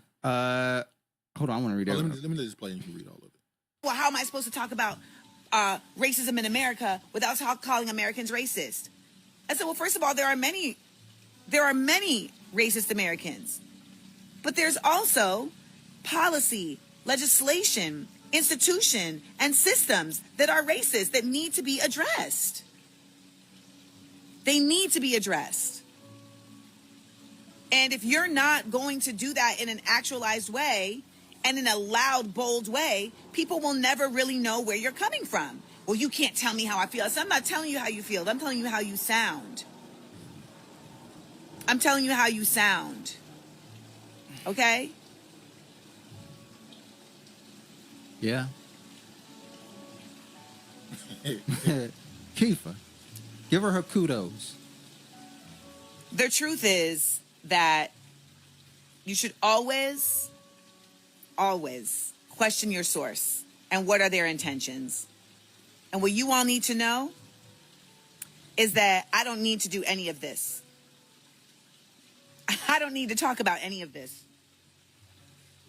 Always question your sources because everyone has an agenda. My problem is she's been heavy on the black cult. What she is doing and saying in private to and for East Indians, where it is displayed of culture happening. The East Indians have also been saying they keep capitalizing on her blackness. Mm-hmm. She's not just quote unquote black. She's Indian too. But the problem is in America, this is why I asked you that question earlier. We're gonna get to that later. But why are they trying to make her black? Why not? They voted for Biden. Why do you need her to be black? We'll get to that later. Go ahead. If this election is close, she will lose. Kamala has to win by a big margin. You agree with that? Yes. I think the opposite. I think Trump has to win by a big margin. If this election is rigged. Can't say that. We can't say that no more. That's illegal. We've been calling the election rigged since forever. We said that we publicly, American citizens, said that Bush cheated. We said that all these people cheated. We was allowed to say that. Now if you say that, it's literally against CITES rules. You can't say that no more. She's not wrong here, though. Can't stand her, though. LOL. Exactly. I agree. Then Honorable comes back with the same sentiment. I appreciate the commentary from her, and I hate her. It needs to be stated, especially for us who never get the shit we need for our votes. Can leave this in the Boulet's hands. Yeah, I think that this is also a battle on that. We always talk about how, we in hip hop, you hear people say that the gatekeepers have lost control. And the gatekeepers were the street dudes, the dudes who were the DJs, the dudes who ran the radio, the dudes who ran the venues for these concerts and stuff were mainly black people in the culture. So back in the 90s, the industry could try to push somebody, but the gatekeepers got to choose if you were able to get lit. That's just what it was. Around the mid-2000s, around the time you get, Kanye and Drake and all these people, the gatekeepers lost control because of the internet. So now you can't dictate what the culture is because they can just give it straight to the people. I think the same battle was happening in politics where the Boulets are realizing they might be losing a grip on the political decisions that the black community make because of the internet. And people are able to share information instantaneously. So opinions can be made and grow, and like I said, the most infectious thing is damn, goddamn word. I forget that word. It's a small ass word. Is a goddamn. It's like a 4-letter word. I just forgot just now. Go ahead. There's a capital in Africa. Idea. This is Damn. Capital. Go ahead. What? The most infectious thing is the idea. I'm sorry. There is capital in African Americans, our lineage and culture. Too bad we not cashed out on it. We haven't cashed out on it. Black in America cape hard for that identity, even though Kamala doesn't claim it. Same as how some Christians go hard for Jesus, who doesn't go that hard himself. There's an old clip from Steve Colbert where he asked an author historian, is Obama black? He said, no, by law, black is someone who is a direct descendant of chattel slavery. They already know the definition of black. That's why when I see, I'm still stunned that people from the continent refer to themselves as black over African, but we'll get to that later.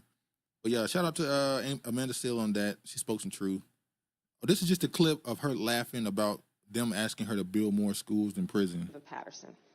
Okay, so I say with all love and warmth that part of the concern also for people who are progressive thinking and liberal minded, or just progressive thinking in terms of just fix it, is that we all have these posters in our closet that is attached to a stick that we sometimes will card out when we're talking about criminal justice policy and those statistics that you first heard when we opened it up, incarceration. And we run around with these signs, build more schools, less jails. Build more schools, less jails. And we walk around everywhere. Build more schools. We protest. Build more schools, less jails. Put money into education, not prisons. There's a fundamental problem with that approach, in my opinion. And it's this. I agree with that conceptually, but you have not addressed the reason I have 3 padlocks on my front door.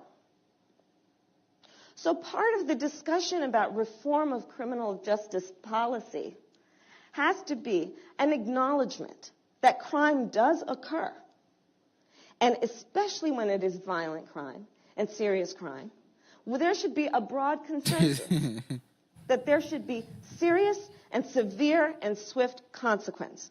Is it me, or does it seem like she's one of the few politicians that didn't really learn how to speak to an audience? Do you agree with that? Because every time she speaks, you hear people say she sounds drunk. Or is it just me, or did she sound drunk, Regina? Yeah, she doesn't seem to have the best speaking ability in front of an audience. Boulé's been lost. Nobody aspires to be a part of the new silent generation where ghetto fabulous is an option. Pause. Question. Because we talked about earlier about Malcolm X and do we have any new leaders other than these internet people like Umar and them? Would you consider maybe the Boulé lost control because they lost that? Would you consider Martin Luther King Boulé? Yes. Malcolm X? I can't say Malcolm. Would you consider those leaders from back then, obviously Al Sharpton and Jesse Jackson? Yes. Maybe the reason why we don't have that influence is because they're the people, we're not following who they try to uplift. We're picking our own. We're kind of picking our own, and so they're not being given that amplification to grow. They're kind of staying on a certain level. So when we find somebody that think like us as a group, they're not being pushed by the media. The closest would be Tariq Nasheed. I've seen him on Fox News, CNN, MSNBC. You talk about Charlemagne has been all in politics. Obviously, Dr. Umar has been everywhere, but I don't know if I consider Dr. Umar Boulé. I wouldn't consider him Boulé. Go ahead. She didn't have to learn. She simply had to entertain and goggle all dirty. Giggle. She had to giggle at old dirty bastards to advance herself. You said the right word. Goggle. I knew it was giggle, but in my mind, I was thinking like my mind went to a dirty place. Yeah. Which one you wanted? Start over here. Which one? Oh, Nightmare.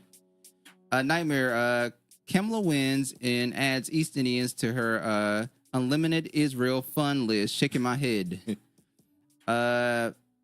Empress True. He said he is a Kenyan American to the crowd. called the Apollo Sandman out on her. America is center right by default, therefore she can't afford to be close contest. Well, Kamala isn't left. Kamala is more center right, moderate. Is that she comes from a prosecution background and stuff, lawyer. And then she's probably gonna choose a VP who's also moderate. Yeah, which is gonna piss off the left more. See, I think they're trying to scare people at this point. I heard somebody say, seriously, said if you vote for Trump, we're gonna go back into slavery. They were serious. And the dude was like, how exactly are they gonna put us back in slavery? Oh. And they try to give real examples of how this could happen. It was crazy. They're trying to fearmonger her in office. Go ahead. I think King was Boule, then changed direction that led to his assassination. Oh, for sure. When he said that burning house analogy, it was kind of over. When he said we come to get our check, and matter of fact, and I'll be real, because we always use that as a reason why he was killed. The real reason he was killed because he started speaking about the war, Vietnam. When he brought up the war and said America needs to stop, and he started influential. When he started talking about stuff that was bigger than just America, that's when he had to go. Go ahead. Why that sounded like Duke, like Sir Duke says, she come from a prostitution background, left my ass off. Prostitution background. Both is true. You hear what Judge Joe Brown said? We're going to get to what he said. Even when she's talking about putting folks away for petty crimes, she is still cackling about it. Can't take her serious. So when they've been trying to get her to stop giggling as much, and I guess it's her nervous tick when she's in front of a crowd. Or that demon. Or it's that demon, that laughing demon. In 2008, I was framed for murder and wrongfully convicted by the office of Kamala Harris, sentenced 50 to life in prison. It took me 5.5 years to ultimately get back in the trial. Wait, this the dude who was in I Love New York. Who is that? It says right here. I Love New York contestant gets 50 years to life. It was him. Oh. So he was on a TV show, ended up getting put in prison for murder almost, for life. 5.5 years to ultimately get back in the trial due to prosecutorial misconduct. And it took me another year to go to my second trial, to which I was vindicated by a jury of my peers. When I got convicted, Kamala Harris was in the courtroom. When I got sentenced 50 to life in prison, Kamala Harris was in the courtroom. When I looked back and I seen her, she was smiling. And she did that stupid ass laugh that she do right now. This shit ain't funny. Shit ain't funny. All right. Speaking of this person right here, you couldn't know Not Like Us is a big song right now. Let me play this.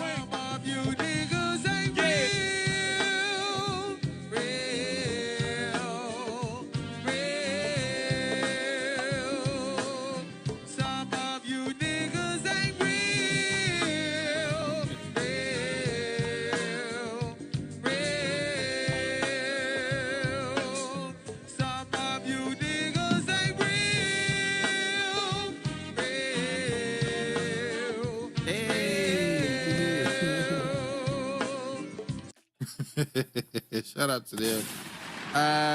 Key tip on how to get funded by older black men, laughing at everything, act like Kamala. Hey, we here. Hey, some of you niggas ain't real, man.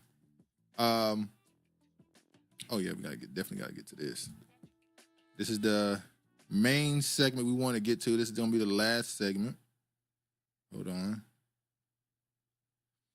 Trump spars with reporters at Black Journalist Conference over Kamala Harris' ethnicity, immigration, and jobs. Now, the funny part that came from this is it started late. Shout out to Craig Council. That was what fire. Up, Craig? It started late. 30 something 34 minutes. minutes. Well, no, the interview only lasted for 34 minutes, but they started 35 minutes late, and he made sure he pointed that out. Black people are always fucking tardy.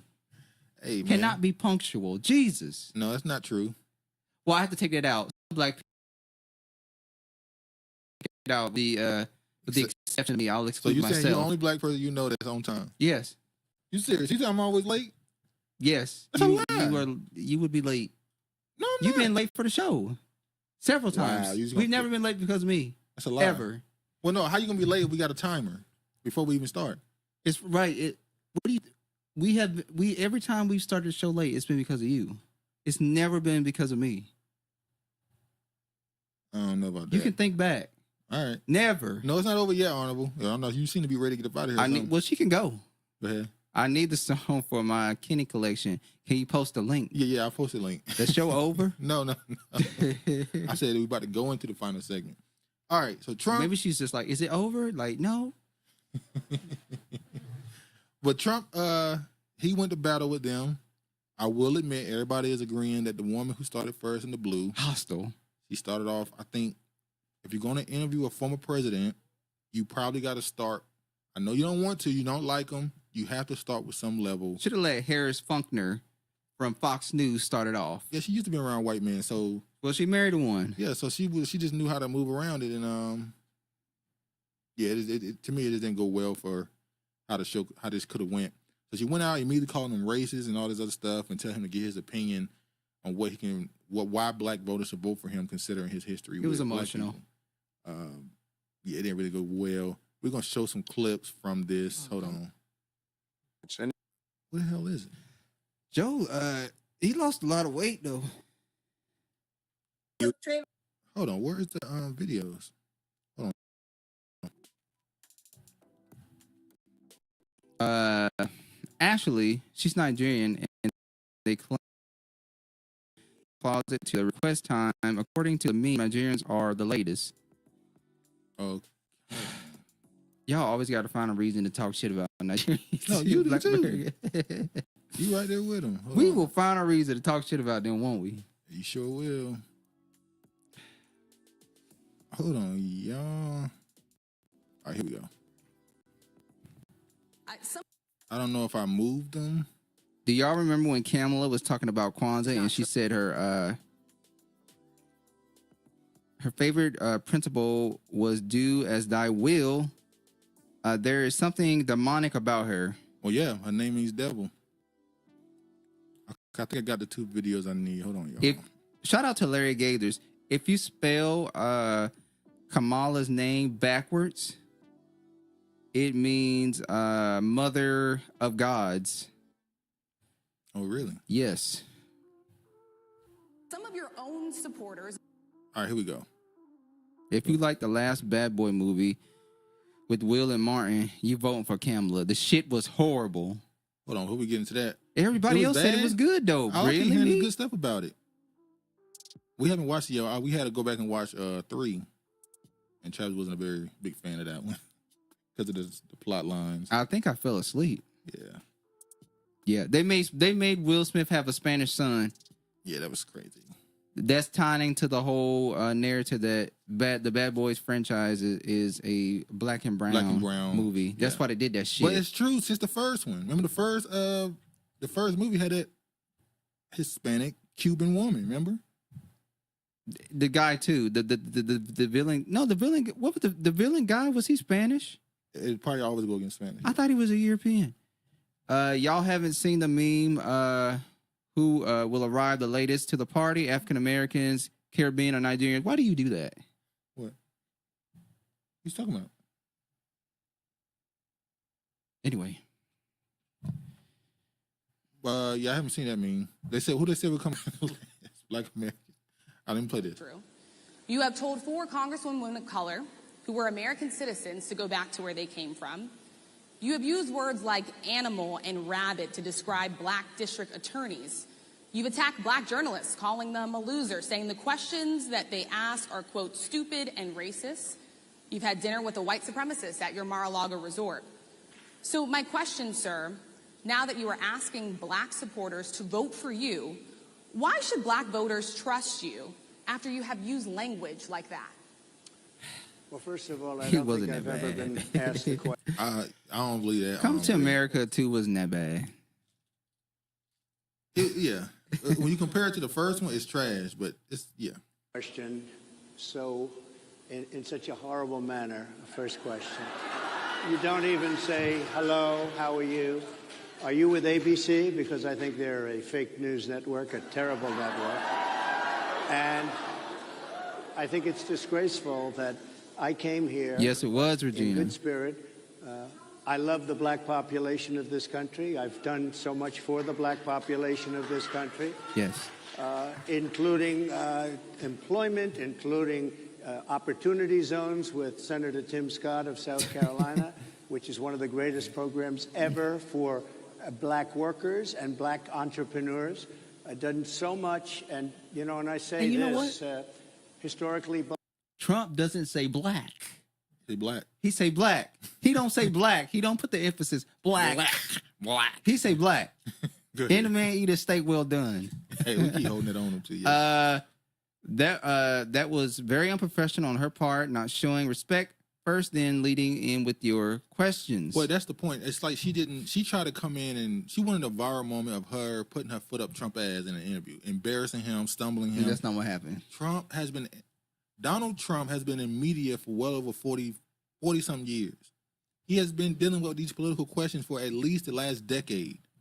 He knows how to get around these questions, these gotcha questions. He had his mentor. What's his mentor name? Leo Cohen. Yes. Like he knows how to deal with media and buzzwords and how to get around it. You're not going to stumble him.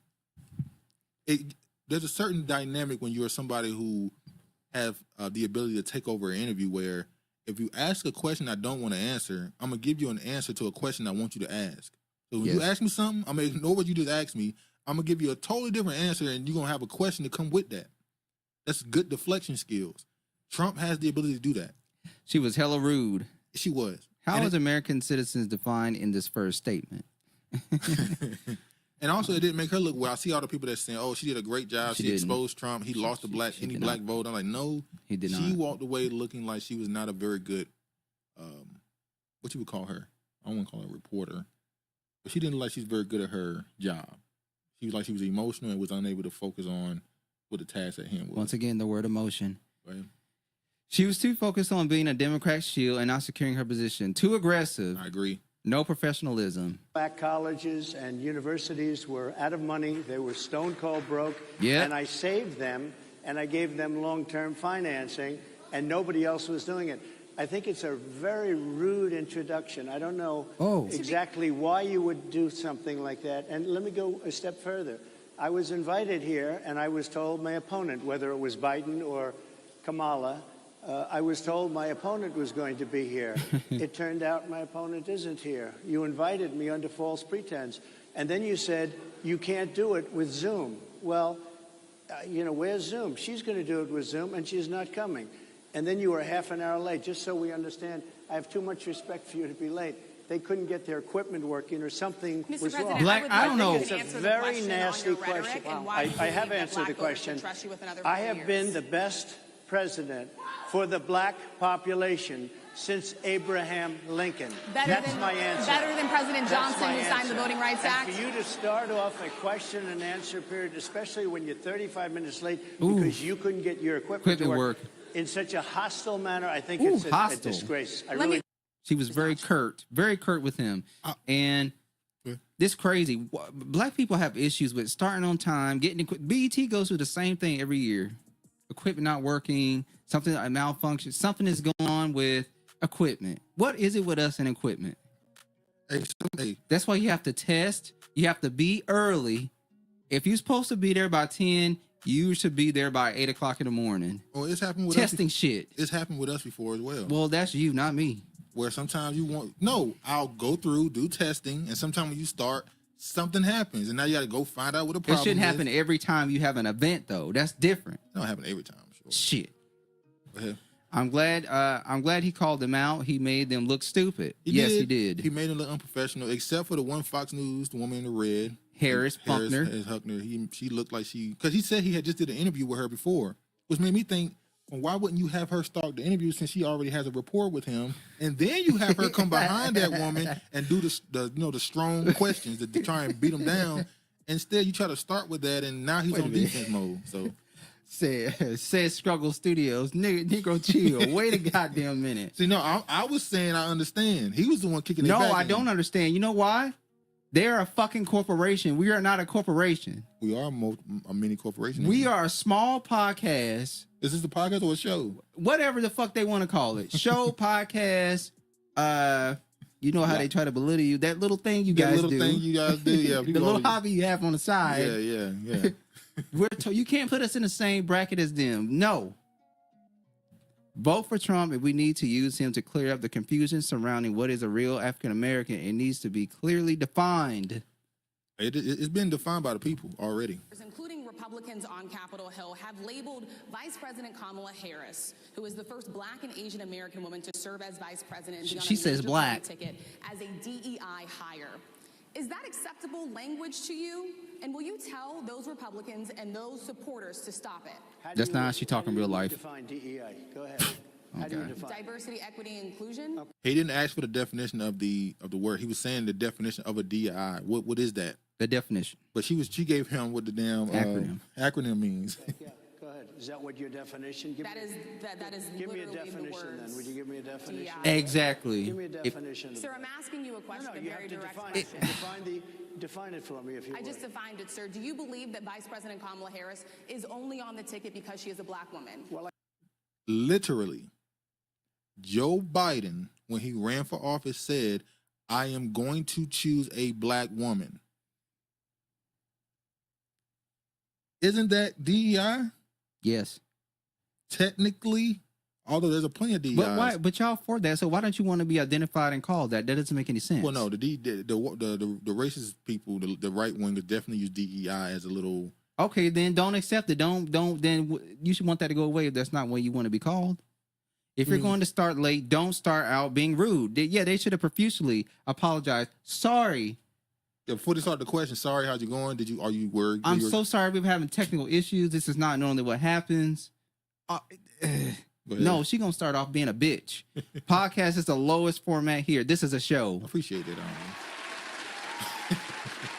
Facts, you late and you're rude too. Not a good professional position to take. Can't take you serious neither. If she wanted to use DEI, she should have asked about the Secret Service team that failed to protect him. Her blue dress should give you a hint of who she supports. Yep. Oh, yeah. And you saw the Harris red, Faulkner, she had on red, and the lady in the middle just had black. She was there for the She's there for the funeral. For the funeral. They thought they was going to bury his ass. Yeah. But they didn't. I can say, no, I think it's maybe a little bit different. So I've known her a long time indirectly, not directly very much. And she was always of Indian heritage. Damn right. Was only promoting Indian heritage. I didn't know she was Black until been around goat fuckers her whole life. Turned Black, and now she wants to be known as Black. She says, is she Indian or is she thank Black? you. I was going to say that. Either one. I respect either one. She says black. She says black like Imane Khelif. Yeah. Exactly. I said she's trying to sound like Gabriel Union from Two Can Play the Game. Let me go holler at that Negro. Because we know in real life, that ain't how she talks. So you see at the end there, she said she went to a HBCU. They're really using that as a barometer to blackness, which is crazy. He's the king of you. You're fired. They must have forgotten that part. You damn right. You damn right, Regina. All right, let me move forward in this. Blue was the color of death in Africa. Europeans made it black. There you have it. Well, we went through that a million times. Blue and black is, when it comes to racial terms, has always been used in this. Hold on, y'all. Yeah.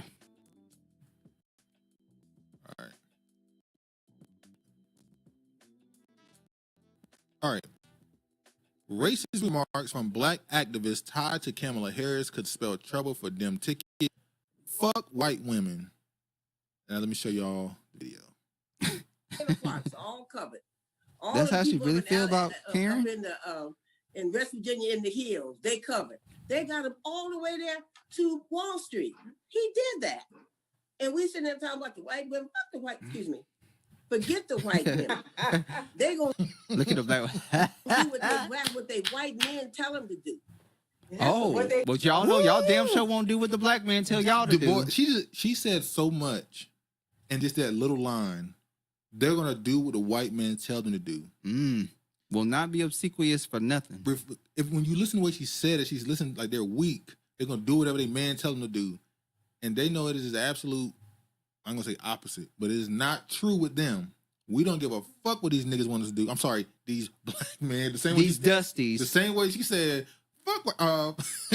These dusties. These bullet bags. Oh yeah, she said so much right there. And we sitting there talking about the white women, not the white, excuse me. Forget the white women. They're going to do what they I love her laugh, though. That's what they tell themselves. Yeah, and you know, they be smiling in your face. Good. They want to stay in charge. They Miss Ann. So I don't care nothing about it. She said Miss Ann. She said Miss Ann. Lord have mercy. She said Miss Ann. She know who that is. And he Mr. What's his name? All three of them look like Eddie Murphy. Mr. Cartwright. He Mr. Cartwright and she Miss Ann. Go ahead. He said all three of them look like Eddie Murphy. That's crazy. The man is giving George Jefferson vibes. And LOL. And it's funny how he's sitting there with a straight face like. He's supposed to have checked them. Say, well, y'all damn sure don't listen to what we tell y'all asses to do. Before. I'm very happy that she brought up Miss Ann. Thank you. Thank you for bringing that name We up. need Trump to take a class at HBCU since they matter so much. I wonder what they would do if Trump just decided, I sent my son to HBCU. Oh, the last one? Yeah. Would he become black? But that was funny. They were too busy setting up the live fact checking for Trump. I have yet to have any commentary about the live fact checking mattering to anyone. I agree. They said Lord. Yeah, the reason why they said it was late, you probably already know that. Because I just read that last night. Wow, only tellers use bullet bags. Oh, that's what you say. Well, the girl who said it got a black American mama. Well, you know Honorable's comeback is going to be, she is bi-ethnic. She is not black American. Mama taught her that, though. We don't claim them. Mama teach the culture, right? All right, let's move on. But yeah, apparently they said it was late because they were trying to get fact checkers for Trump. Y'all the fact checkers. You should be on the spot, be able to say, after he answered the question completely, come back at him and say, actually, it's this. Instead of trying to interrupt him to cut it at you know what? This fact checking shit need to go away. I'm not saying it like we don't need to know what. Yeah, truth and fact. Yeah. We can look up ourselves and know stuff for ourselves. Well, no, they've been telling us since the pandemic that we are a dumbass population. They've been saying it out loud that you dumb. Well, we gotta tell you everything. Not lying. They're not lying. Oh, but the point I'm about to make with this woman saying this, I think a lot of these political, because this is not black women, this is the political class. They're going to have to humble themselves to white people. Because a lot of times these white people publicly allow you to talk crazy because they have that white guilt thing and they act like they actually care about you with that liberal bullshit, and they allow you to talk crazy and move on. If you want them to vote for Kamala, you're going to have to humble yourselves and stop. Dude, don't give them no advice. Don't give them no advice. They ain't going to do it. That's my point. They're never going to do it. They're going to talk shit about them to their face and expect them to vote for Kamala. Crumb snatchers. Crumb snatchers. They about to say something else. Oh, by the way, I ain't gonna lie, I've struggled with this name, so I'm not gonna say this name. Palouf, is that how you said? Palouf? Souffle? Palouf? Among corporate... It kind of spelled like souffle. But he is the former Barack Obama advisor. He's a former Barack Obama advisor who is now working with the Harris campaign. He's also a person who helped push Uber on America. And Kamala Harris's sister, the guy's brother-in-law, her sister's husband, works for Uber. Yeah. So you see here the Obamacization of Uber, how David is tackling the biggest campaign of his life. He's the one that pushed Uber in America. And obviously her brother or brother-in-law, Uber's legal chief, takes leave to support sister-in-law Kamala Harris' presidential campaign. So now Obama's involved. He's putting the big dogs behind her. Oh, well then he does have his throwing his hat in the race then. But he's doing it quietly, I feel like. Like he isn't I guess our campaign hasn't officially started already, obviously. It's only been what, 2-3 weeks? Yeah, but he's not trying to, it's been like a week now, 2 weeks. Yeah, like 2 weeks. He's not trying to overshadow her too much, I guess. So he's not going to the rallies and stuff quite yet. But he's definitely starting to put the big dogs behind her. All right, and this is obviously the biggest thing that came out of that situation, which is Donald Trump's pants on fire claim that Kamala Harris became black. Now, this is this was surprising because every article that wrote about Trump's comment started it with falsely claims, wrongly claims, lied. They say Trump lied. It's like, how you gonna say he lied or falsely says that she just became black? But yeah, anyway, at the annual Black Journalist Convention, the former president argued with moderators over the questions and told a lie about the preemptive Democratic non-presidential nominee. Now, Capital B is ran by, or at least one of the co-creators of it, is a person who I think is from an African immigrant. And she's the one who, she pushed this. So the name of the website is Capital B, though. And we know what that stands for, the capital B in black. Mm. So why would you have somebody who don't fit that start a website about that? People do dumb shit all the time. But yeah, go ahead. A Pan-Africanist I follow on Facebook gave an interesting background on going to college with Kamala. He was on CAP in his justification for why she's a black woman. Negro, please. They don't fact check themselves. That's why I love independent journalism. They think that because Kamala Harris went to a HBCU, probably got ran through by some black dudes at their college, went on and ended up dating Montel. You know, they found her very, very, very attractive. Yeah. And then when she hit 49 years old, she marries this white Jewish dude. That don't matter because, quote unquote, she had a black American experience. Even though she grew up. Experience. Yeah, even though she grew up in this household. This is Kamala Harris's aunt who got an interview done. And I want to play she looked like the sister. Yeah, I'm going to play a little bit of this. Can you tell us about the upbringing that Kamala Harris had and a mother's influence on her life? See, we were not there when her mother was bringing her up. But from what we saw, she was a strict mother. She taught her values. She told her what to do. And she told her to fight for everything. You know, that is the kind of a thing. Ma'am, and also, now you can see that Kamala Harris has risen to such a high position. Do you see the same streak of rebellion that you saw in her mother, in Kamala Harris, and in the way she has actually fought her way to the top? Yes, definitely. Because Shamla would have been very happy had she been alive. Unfortunately, she died very young. But, you know, she would have been very happy because she brought them up to come up to this level. And I knew Shamla when Kamala was first fighting for the DA post in San Francisco. I was in California at that time. And Kamala was thinking of standing for the DA post. And we were talking about it and we knew about it. And from that time I knew that Kamala wanted to get somewhere. And she said, I'm going to do it and I'm going to become the DA. And that's how she did. She became a DA, then she became an Attorney General, then she became a senator. You know, that is the kind of a thing. Now, I want to say this, because on social media the last couple months, we've been seeing this argument about your mother dictates your culture. But recently I've seen them saying that Kamala Harris' mother is a Brahmin Indian. So there's no way you could say she was taught black culture. But now they're saying that Kamala's mother went out of her way to make sure she had a quote-unquote black experience in the household. And we know that's not true. But she wasn't black. Exactly. So how she teach her the culture when her culture is Indian? Or Jamaican, if we're going to go with the whole Jamaican thing. I'm talking about their point of view about it going through the mother. Okay. Mother's Indian. Daddy wasn't around. He's Jamaican. Daddy wasn't there. Anyway. Can Kamala win with all the Asians, Blaze, and Pan-Africans and all the black immigrants? Do they have the numbers? No. Mumbling about what? No, I believe they still would need white people, honestly. Uncle, like the French journalist who found out that French politicians was a man who changed himself into a woman at age 30. Her mom is Indian, her dad is Jamaican. I don't even want to know what the relationship smells like. Oh my God. No, we saying Jamaican. Hold on, what we saying about Jamaican? I know that we know how the Indian side smell, like bad. I doubt that since she divorced her black husband, her whole story is cap. Exactly.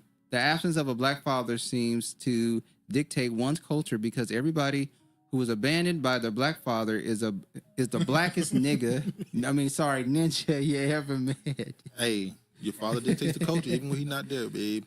Oh, God. All right, let me get to this. Judge Joe Brown disparaging Kamala Harris remarks stirred controversy. He don't give a damn.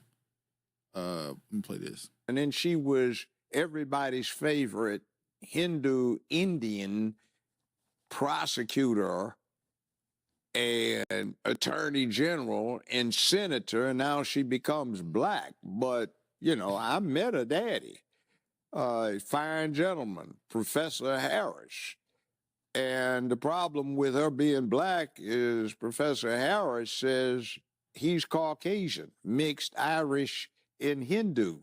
He doesn't have any black ancestors, but his Irish ancestors owned a lot of slaves in Jamaica and had them to work on plantation. So if mama is on the birth certificate listed as a Caucasian, daddy says he's a Caucasian Hindu and has no black ancestors, how did she get to be black? And by the way, she told one big lie when she was talking about she got bust because of something Biden did when she was running against him. Well, the yearbook that she put out there that you can still get online from her high school in Canada shows she went from kindergarten through 12th grade in Canada, never went to school in the United States of America. She was born, by the way, in the same hospital that my ex-wife was born in, the same 12-month period, and my late mother-in-law was, in fact, a pediatric nurse in that hospital when Kamala was born. Now, hold on. I'm going to say this. Judge Brown know every damn body. He don't met every damn He knows a lot of people, has a lot of connections with people. No, I'm sure. You think he's telling the truth. I think it's always some truth and lies mixed in. Okay. Because that's what Negroes do. Okay. You got to make it more entertaining. And the birth certificate that she has is interesting because the confusion comes from a mistake. On the birth certificate, it lists the mother's race as Caucasian, national origin India, and religion Hindu. For the father, it does not list national origin. It does not list religion. It does not list anything about that, but where it says race, they put national origin in Jamaica by mistake. And then she would... All right, let me go to the next one. It's the last one. But I got to ask you about Kamala Harris. How you feel about her? She's a piece of shit. I was in California. She lacked professional competence, and she worked on it by hiking up her hemline when she needed influence rather than researching. She's always tried to do the casting couch to get where she wants. Now, the problem is that'll get somebody to a certain level quickly, but you can't get past that level if you don't have competence and talent. So my thing about it is if I'm crude about it, in this city years ago, I used to represent a whole bunch of pimps and hoes, and I know a hoe when I see one. Oh, you damn. And I say this, I don't care, women, you do what you want to do if you want to have recreational sex, but when you do the casting couch or anything else for professional purposes to get paid or advance, you a hoe. And she's old hoe. And the problem is what is she supposed to do? Somebody... One of her sycophant slaves comes up and unwraps her in a carpet naked at Putin's feet, and he says, oh, yeah, I'm Julius Caesar. He said, no, ho, I got better stuff here already. Plus, I don't want you anyway, you old woman. Get on up, you know. Or Xi Jinping, is he supposed to be impressed? She's doing word salad. Well, we're here today because China and the U.S. are here today, and that's why we have to agree on what we're doing here today. Like, fool, what did you just say? I wish people would stop assuming Jamaican means being part of African descent. Only when it comes to using African-American people does the absence of the father make someone black. Oh, you're right, Mark. There are Indian, Asians, there are all type of people in Jamaica. That's why they say all out of one comes all. Or something like that, yeah. You know all this is public information. He knows a lot of background deets like Bishop Larry, unless they are too on cap. Are you saying Bishop Larry agree with him on this? I sent this video to my mom. She still voted for Camel Toe because she thinks she's black. Camel Toe. Damn. Indian narrative. Shout out to NPC The Game. What up? Indian narrative is being pushed hard. Republican candidate VD J.D. Vance's aunt is considered Indian, oldest active professor at 96 years old. Some white nationalists look to Asians to save them. Like so many words, blacks operates like a spell to people are acting like the folks on the clone Tyrone and the fast food effect. Hey, man, it's true. Now I want to show this right here. I think this is the picture I was looking for earlier. Yeah. I don't think you saw this, did you? No, I did not. All right. It's kind of crazy. Look at this. First black Secretary of State Colin Powell was Jamaican American. First black Vice President Kamala Harris is Jamaican and Indian. First black Attorney General Eric Holder was of Caribbean descent. First black woman president of Harvard Law Review is Nigerian. First black editor-in-chief of Harper's Bazaar is Lebanese Trinidadian. First black woman to lead a Harvard Crimson is Chinese Haitian. First black woman to have her own primetime cable news show is Congolese Guyanese. First black president of Harvard is a Haitian descent. And the first black Supreme Court justice is Ketanji. Is she black American? No, Clarence Thomas is the first black female. I think we didn't find out. I think she is some type. What is Ketanji? I think we didn't find out. Brown completely. Jackson. I think we didn't find out. Completely. Honorable no. Honorable will tell us. I don't remember it. Receipts. I think when the message comes from someone you don't favor, there's an immediate bias and makes it difficult to listen to the message. Yeah. Receipts. Let me play this right here now. And now the topic of her race is still a big topic the last 2 weeks. Hold on. I'm getting sick and tired of you motherfucking Negroes who's out here trying to take the blackness away from Kamala Harris. She's not black. Bro, her father is not of African Just because descent. she had a lot of black in it don't make her black. He is Indian and Irish. Now, I'm not going to say he has none. I can't say that because I'm sure at some point with a population of over 90%, quote-unquote, She's just black. like Rachel Dolezal.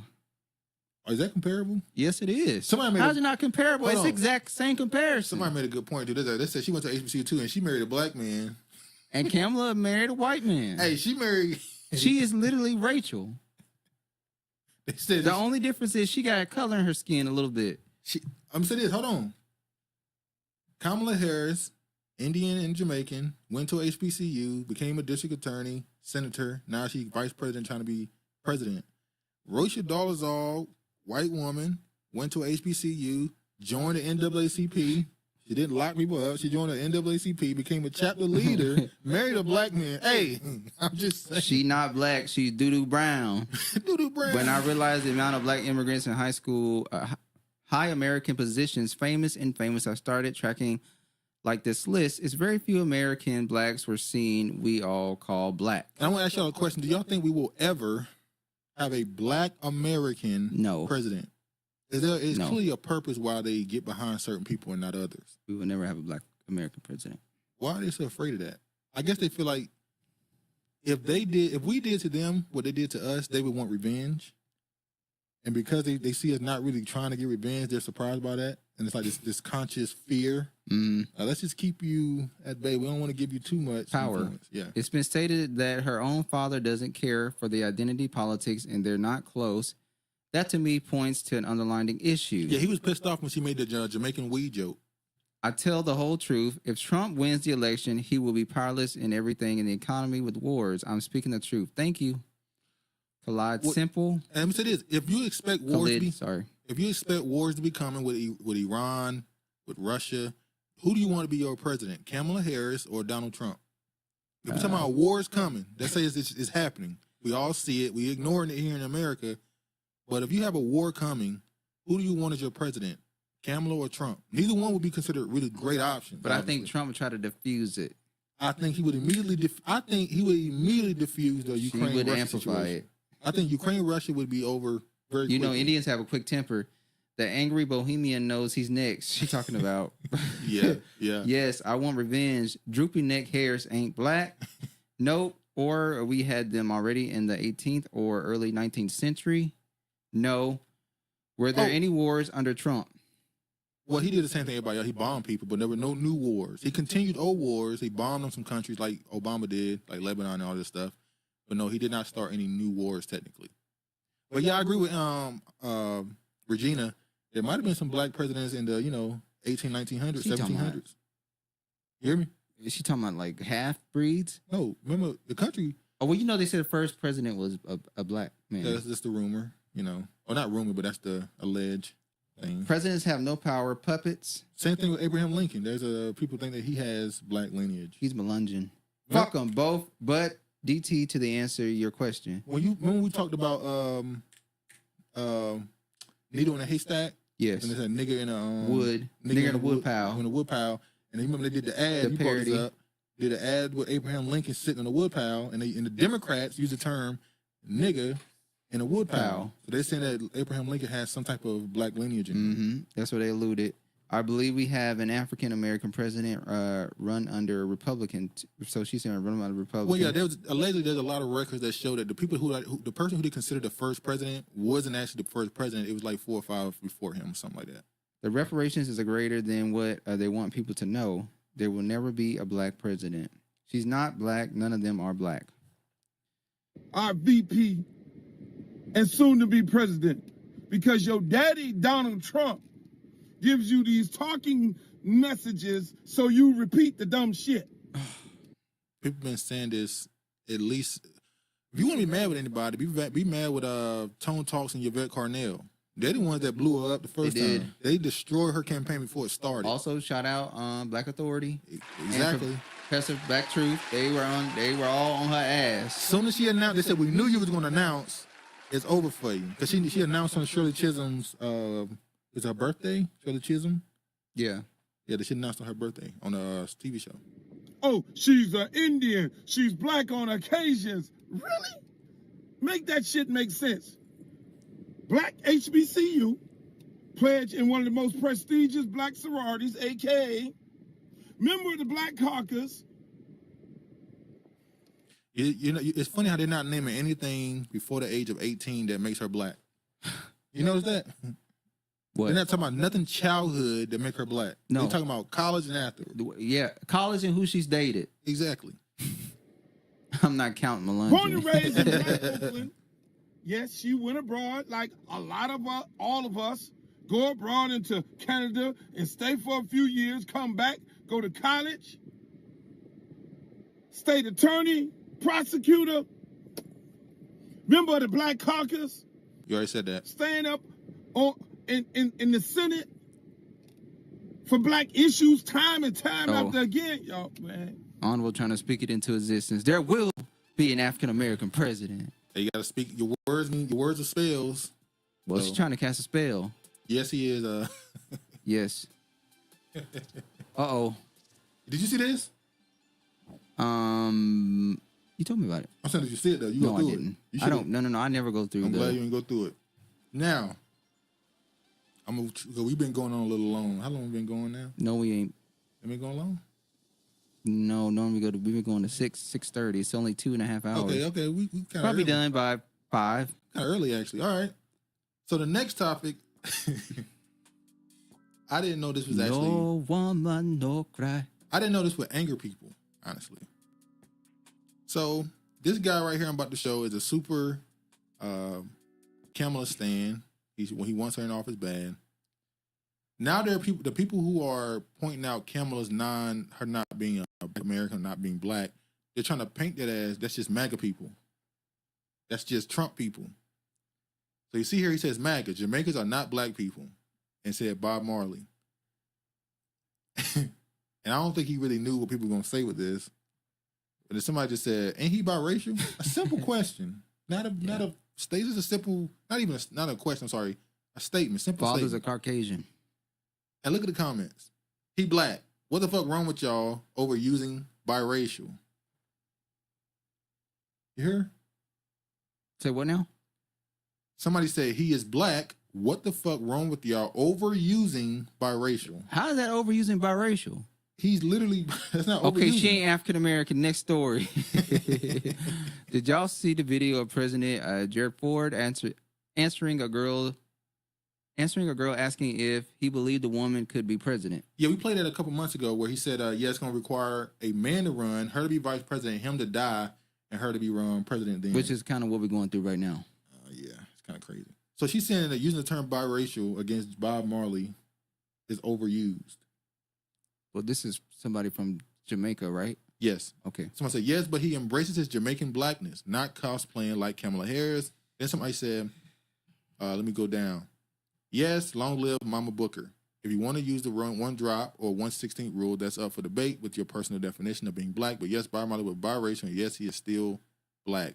So in that whole back and forth, they kept getting mad with this person for just saying he's biracial. They were saying he's black. His phenotype is black. Black is a phenotype. Because then, if you take away Bob Marley, they ain't got nobody. That's why they defending this wholeheartedly, because they don't want to lose nobody else. And this is the infamous tweet from 2 weeks ago that I wanted to show. She finally came off private, so I can just show you. This dude right here posted. The illusion ain't nothing but a script like the series Westworld. Yeah. He said, I am Black American. I would not be voting for Kamala Harris. Yada, yada, yada. Disillusion. Now, you look at this dude. I'm Black American. And I will not be voting for Kamala Harris. Now, what do you see when you look at this dude? I see somebody that's probably from West Africa. And all this person said was, y'all do realize that we, actual Black American, can tell an African from a Black American. Yes. Now, look at this. The Maroons. Look at it. You know who can't tell? And they posted a picture of the lady that just got shot. Look at this. You know who can't? They posted a picture of the dude from George Floyd situation. See, they just get cruel. They get nasty. And so that's what it led to. And then somebody made the point that was like, the response from the diaspora proves that global Pan-Africanism is effectively not possible at this time. Go ahead. Yeah. Oh, the man said he not on the black side or the white side, worthless. Oh yeah, he did. That was Bob Marley. He said he's not black or white, he's human. And look at the whites. The whites got a whole not like us too. They played this outside of the National American Black Journalists Conference. The whites got a whole of not like us. They named it Trump not like us.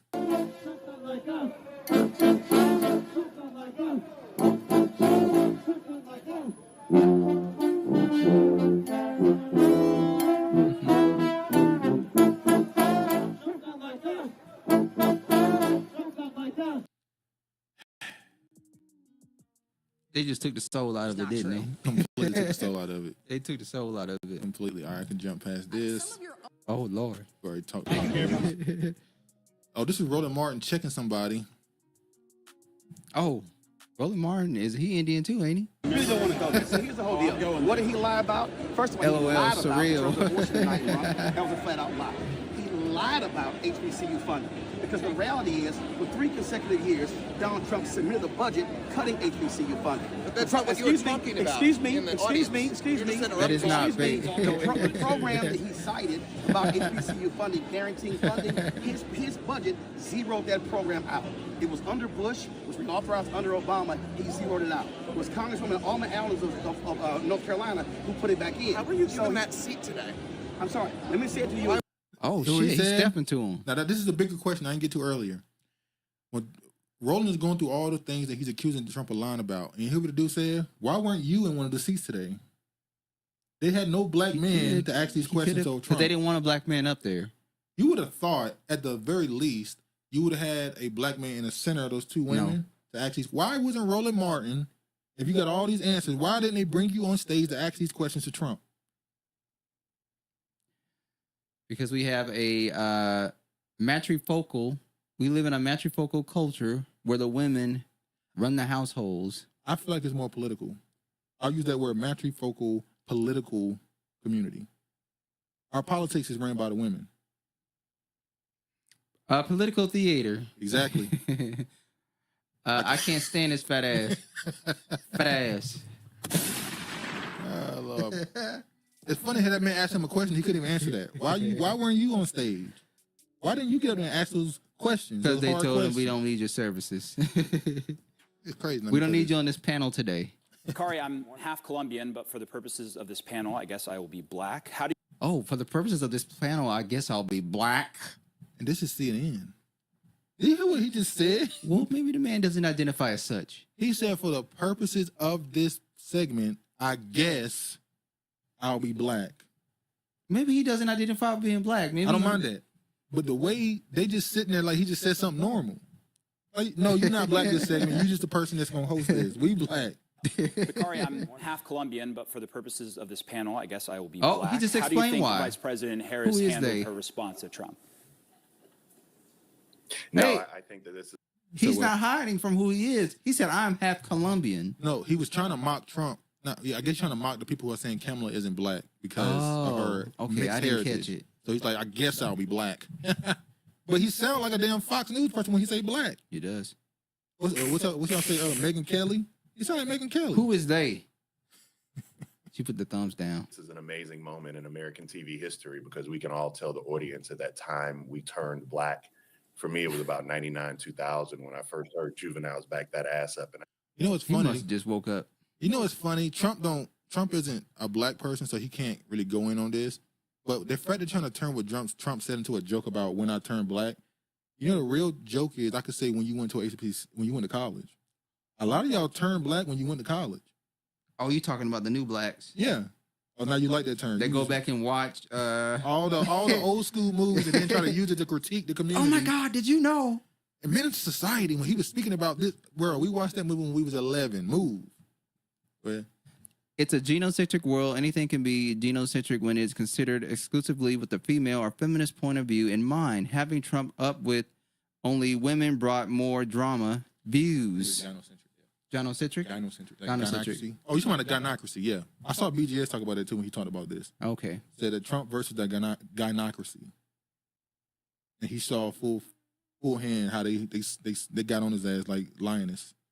But unfortunately, I don't know. I ain't calling Trump no lion. They weren't lionesses. They were hyenas. Are you gonna call him lion? Because you don't want to call Trump a lion. I can't give him that title. I had a rhythmic cadence to my dance. All right, we can move past this. The whole black thing. Let's see. Oh, final thing on that. Because he sucks. This is the man's world, but it would be nothing without a woman, main or a girl side chick, James Brown. And he had both. Girl. All right, He look at had this. both. It says Inside Life, Caribbean Americans. Sorry, hold on. United for Kamala Harris. Get up, stand up. So they had a black woman for Kamala. Then they had a black man for Kamala. Then they had a white woman for Kamala. Then they had a white man for Kamala. Then they had a gay black man for Kamala. Then they had a Latinos. I think they had one for Latinos. They ain't talking about Kamala. Latinos. They didn't get that loud. Now they have a Caribbean Americans for Kamala. Doesn't that kind of prove the point that you're separate from the black population? And look at this. I just want to say hello to all of the vibrant Caribbean nations and members of the Cheryl Caribbean Lee? American community on what many of If we're all the same, shouldn't they have been on the black woman call? Why are they doing a whole separate Caribbean American call? You hear me? Yeah. us know is Emancipation Day. Today, several West Indian islands are celebrating freedom today, which makes this the perfect day for us never heard to it sound like have that. this gathering in support of a great Caribbean American vice president, and with our efforts, president of these United States of America, Kamala Harris. I've heard her speaking. I've heard her speaking that accent before. She has spoken in that accent before. That's crazy to me. Go ahead. Trump was a bloated water buffalo roasting with his last breath before he was taken down by the hyena pack. Culture vulture alert. Freedom is fake news. Yeah, I just think it's odd that they had a whole separate call for just the Caribbean Americans when you could have just been part of the black. Once again, I had this thing, I think I said this, somebody said this live, but I said this to you, about in America, we built this whole black power, black pride thing. Other countries did the same, but instead of building a sense of black pride, they built a sense of black nationalism. Yeah. Nationalism. So they were proud to be Jamaican or Haitian or Trinidadian. Yeah, so she spoke that. What? She spoke that accent in Moesha. So in Moesha, she was Caribbean? I don't know if the character was Caribbean, but she definitely has spoken that accent on Moesha. She's spoken that accent before, like in interviews or movie. Yeah, I've seen her speaking in that accent before. Isn't Cheryl half Caribbean? She full Caribbean, ain't she?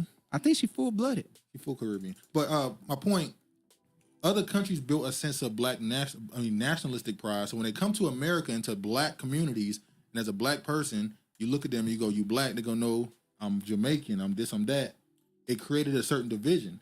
See, the difference is when a person from Europe come to America, they don't call themselves British no more after a certain generation. They don't call themselves German. They go, I'm white American. They identify with the culture that's here. They don't wave those other flags. They stick to the American flag. When black people from other countries come here, they don't ingrain themselves to black Americans. They continue to separate themselves while also trying to identify under the same umbrella, which is what causes a certain friction. And this right here, just a little picture I want to show. It's showing Kamala Harris in 2019. She was Indian in 2024. She now got the fist up. She black now. This is Kamala Harris depending on her target audience. Okay. Yeah. What? Her father was African American and her mother was Afro Jamaican. Okay. Is Afro Jamaican? When did that become a thing? When they start saying Afro Jamaican? I thought it was just Jamaican.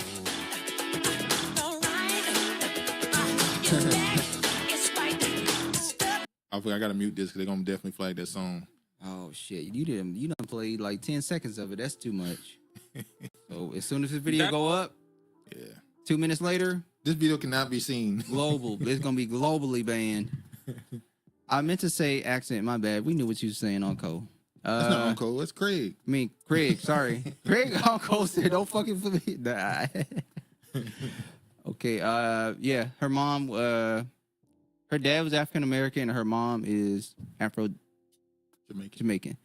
If they're approving billions for farmers, who is they? I became black in the 80s. Real 80s, baby. Who's she talking about? So, she was born. Arnold Sanders was born in the 80s. I don't know. Ask her. But anyway, Honorable, you were born in the 80s. All right. I thought she was either a late 90s or early 2000. Yeah, maybe early 2000s. Okay, let me play this right quick. There are millions here who have roots in India. Some of them sit proudly in this chamber. What? Wasn't he considered a dictator, damn near considered a dictator at one point? But America is still backing him?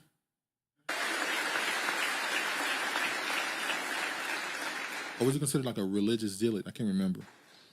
And there is one behind me who...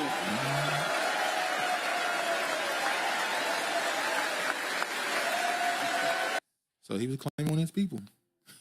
And she proudly stood. I mean, she can't deny it. I mean, it is what it is. Her actual history. I'm not black. I'm Niger. I'm not black. I'm Boricua. I'm not black. I'm Ghanaian. Not black. I'm Dominican. I'm not black. I'm Haitian. Not black. I'm Jamaican. I'm Trini. Exactly. That's how it normally goes. But that song's starting to change a lot. Now is we all black, but I'm also this. So I can be part of your stuff, but you can't be a part of mine because like that whole. You remember when Michael B. Jordan? I'm gonna keep bringing it up every time. You keep dragging him for that shit, don't you? What's the name of that? Juve. They would not let him take over that. Okay. Whatever we call ourselves, they're going to change their identity to mimic ours. Isn't that what I said? Hold on, Mark. Travis been saying this for like 2 years. We should just change our name. That's why I just said this. Because you know, Honorable is so steadfast. She's like, I want to hold on to the name. The name is ours. And I go, y'all, let's just change the name and see if, just do a little test. Like, we no longer want to be identified as Black American, African American. This is the name that we want for ourselves, and just to see how it will be received. They're going to be livid. They are going to be pissed. We did all of this to fight to be black, and y'all motherfuckers changed. I love it. What I do? It's lower. It's minimize it. Oh. They were the bulk of the Black 2. This separate call is them making a point to nobody who cares. Honorable Sienna is not giving up on the name, so the name stays home. The name stays home. We are African American, and that is that. And she's not changing it. But yeah. Anyway, I think we can get out here a little early today. We went through all of it. It's nice outside. I'm sure it's nice. Well, some of y'all should be getting ready to go to bed. You live on the East Coast. But it's still early here in Washington. Yeah, in Washington. It's a little early over here. But anyway, man. Thanks for viewing the channel, hanging out with us on this Saturn's Day. We appreciate the support. You could have been anywhere, but you chose to be here with us. And thank you. Definitely appreciate the support. Be sure to share it. Be sure to like it on the way out. Subscribe if you're not. And as always, man, y'all be safe. All praise to the Most High. Peace, man.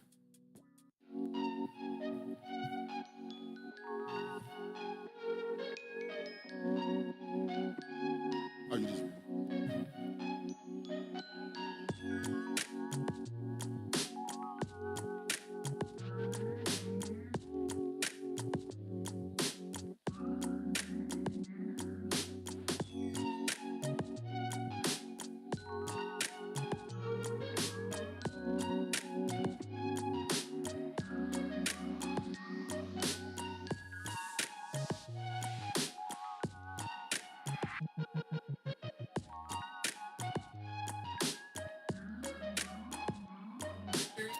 Shantae.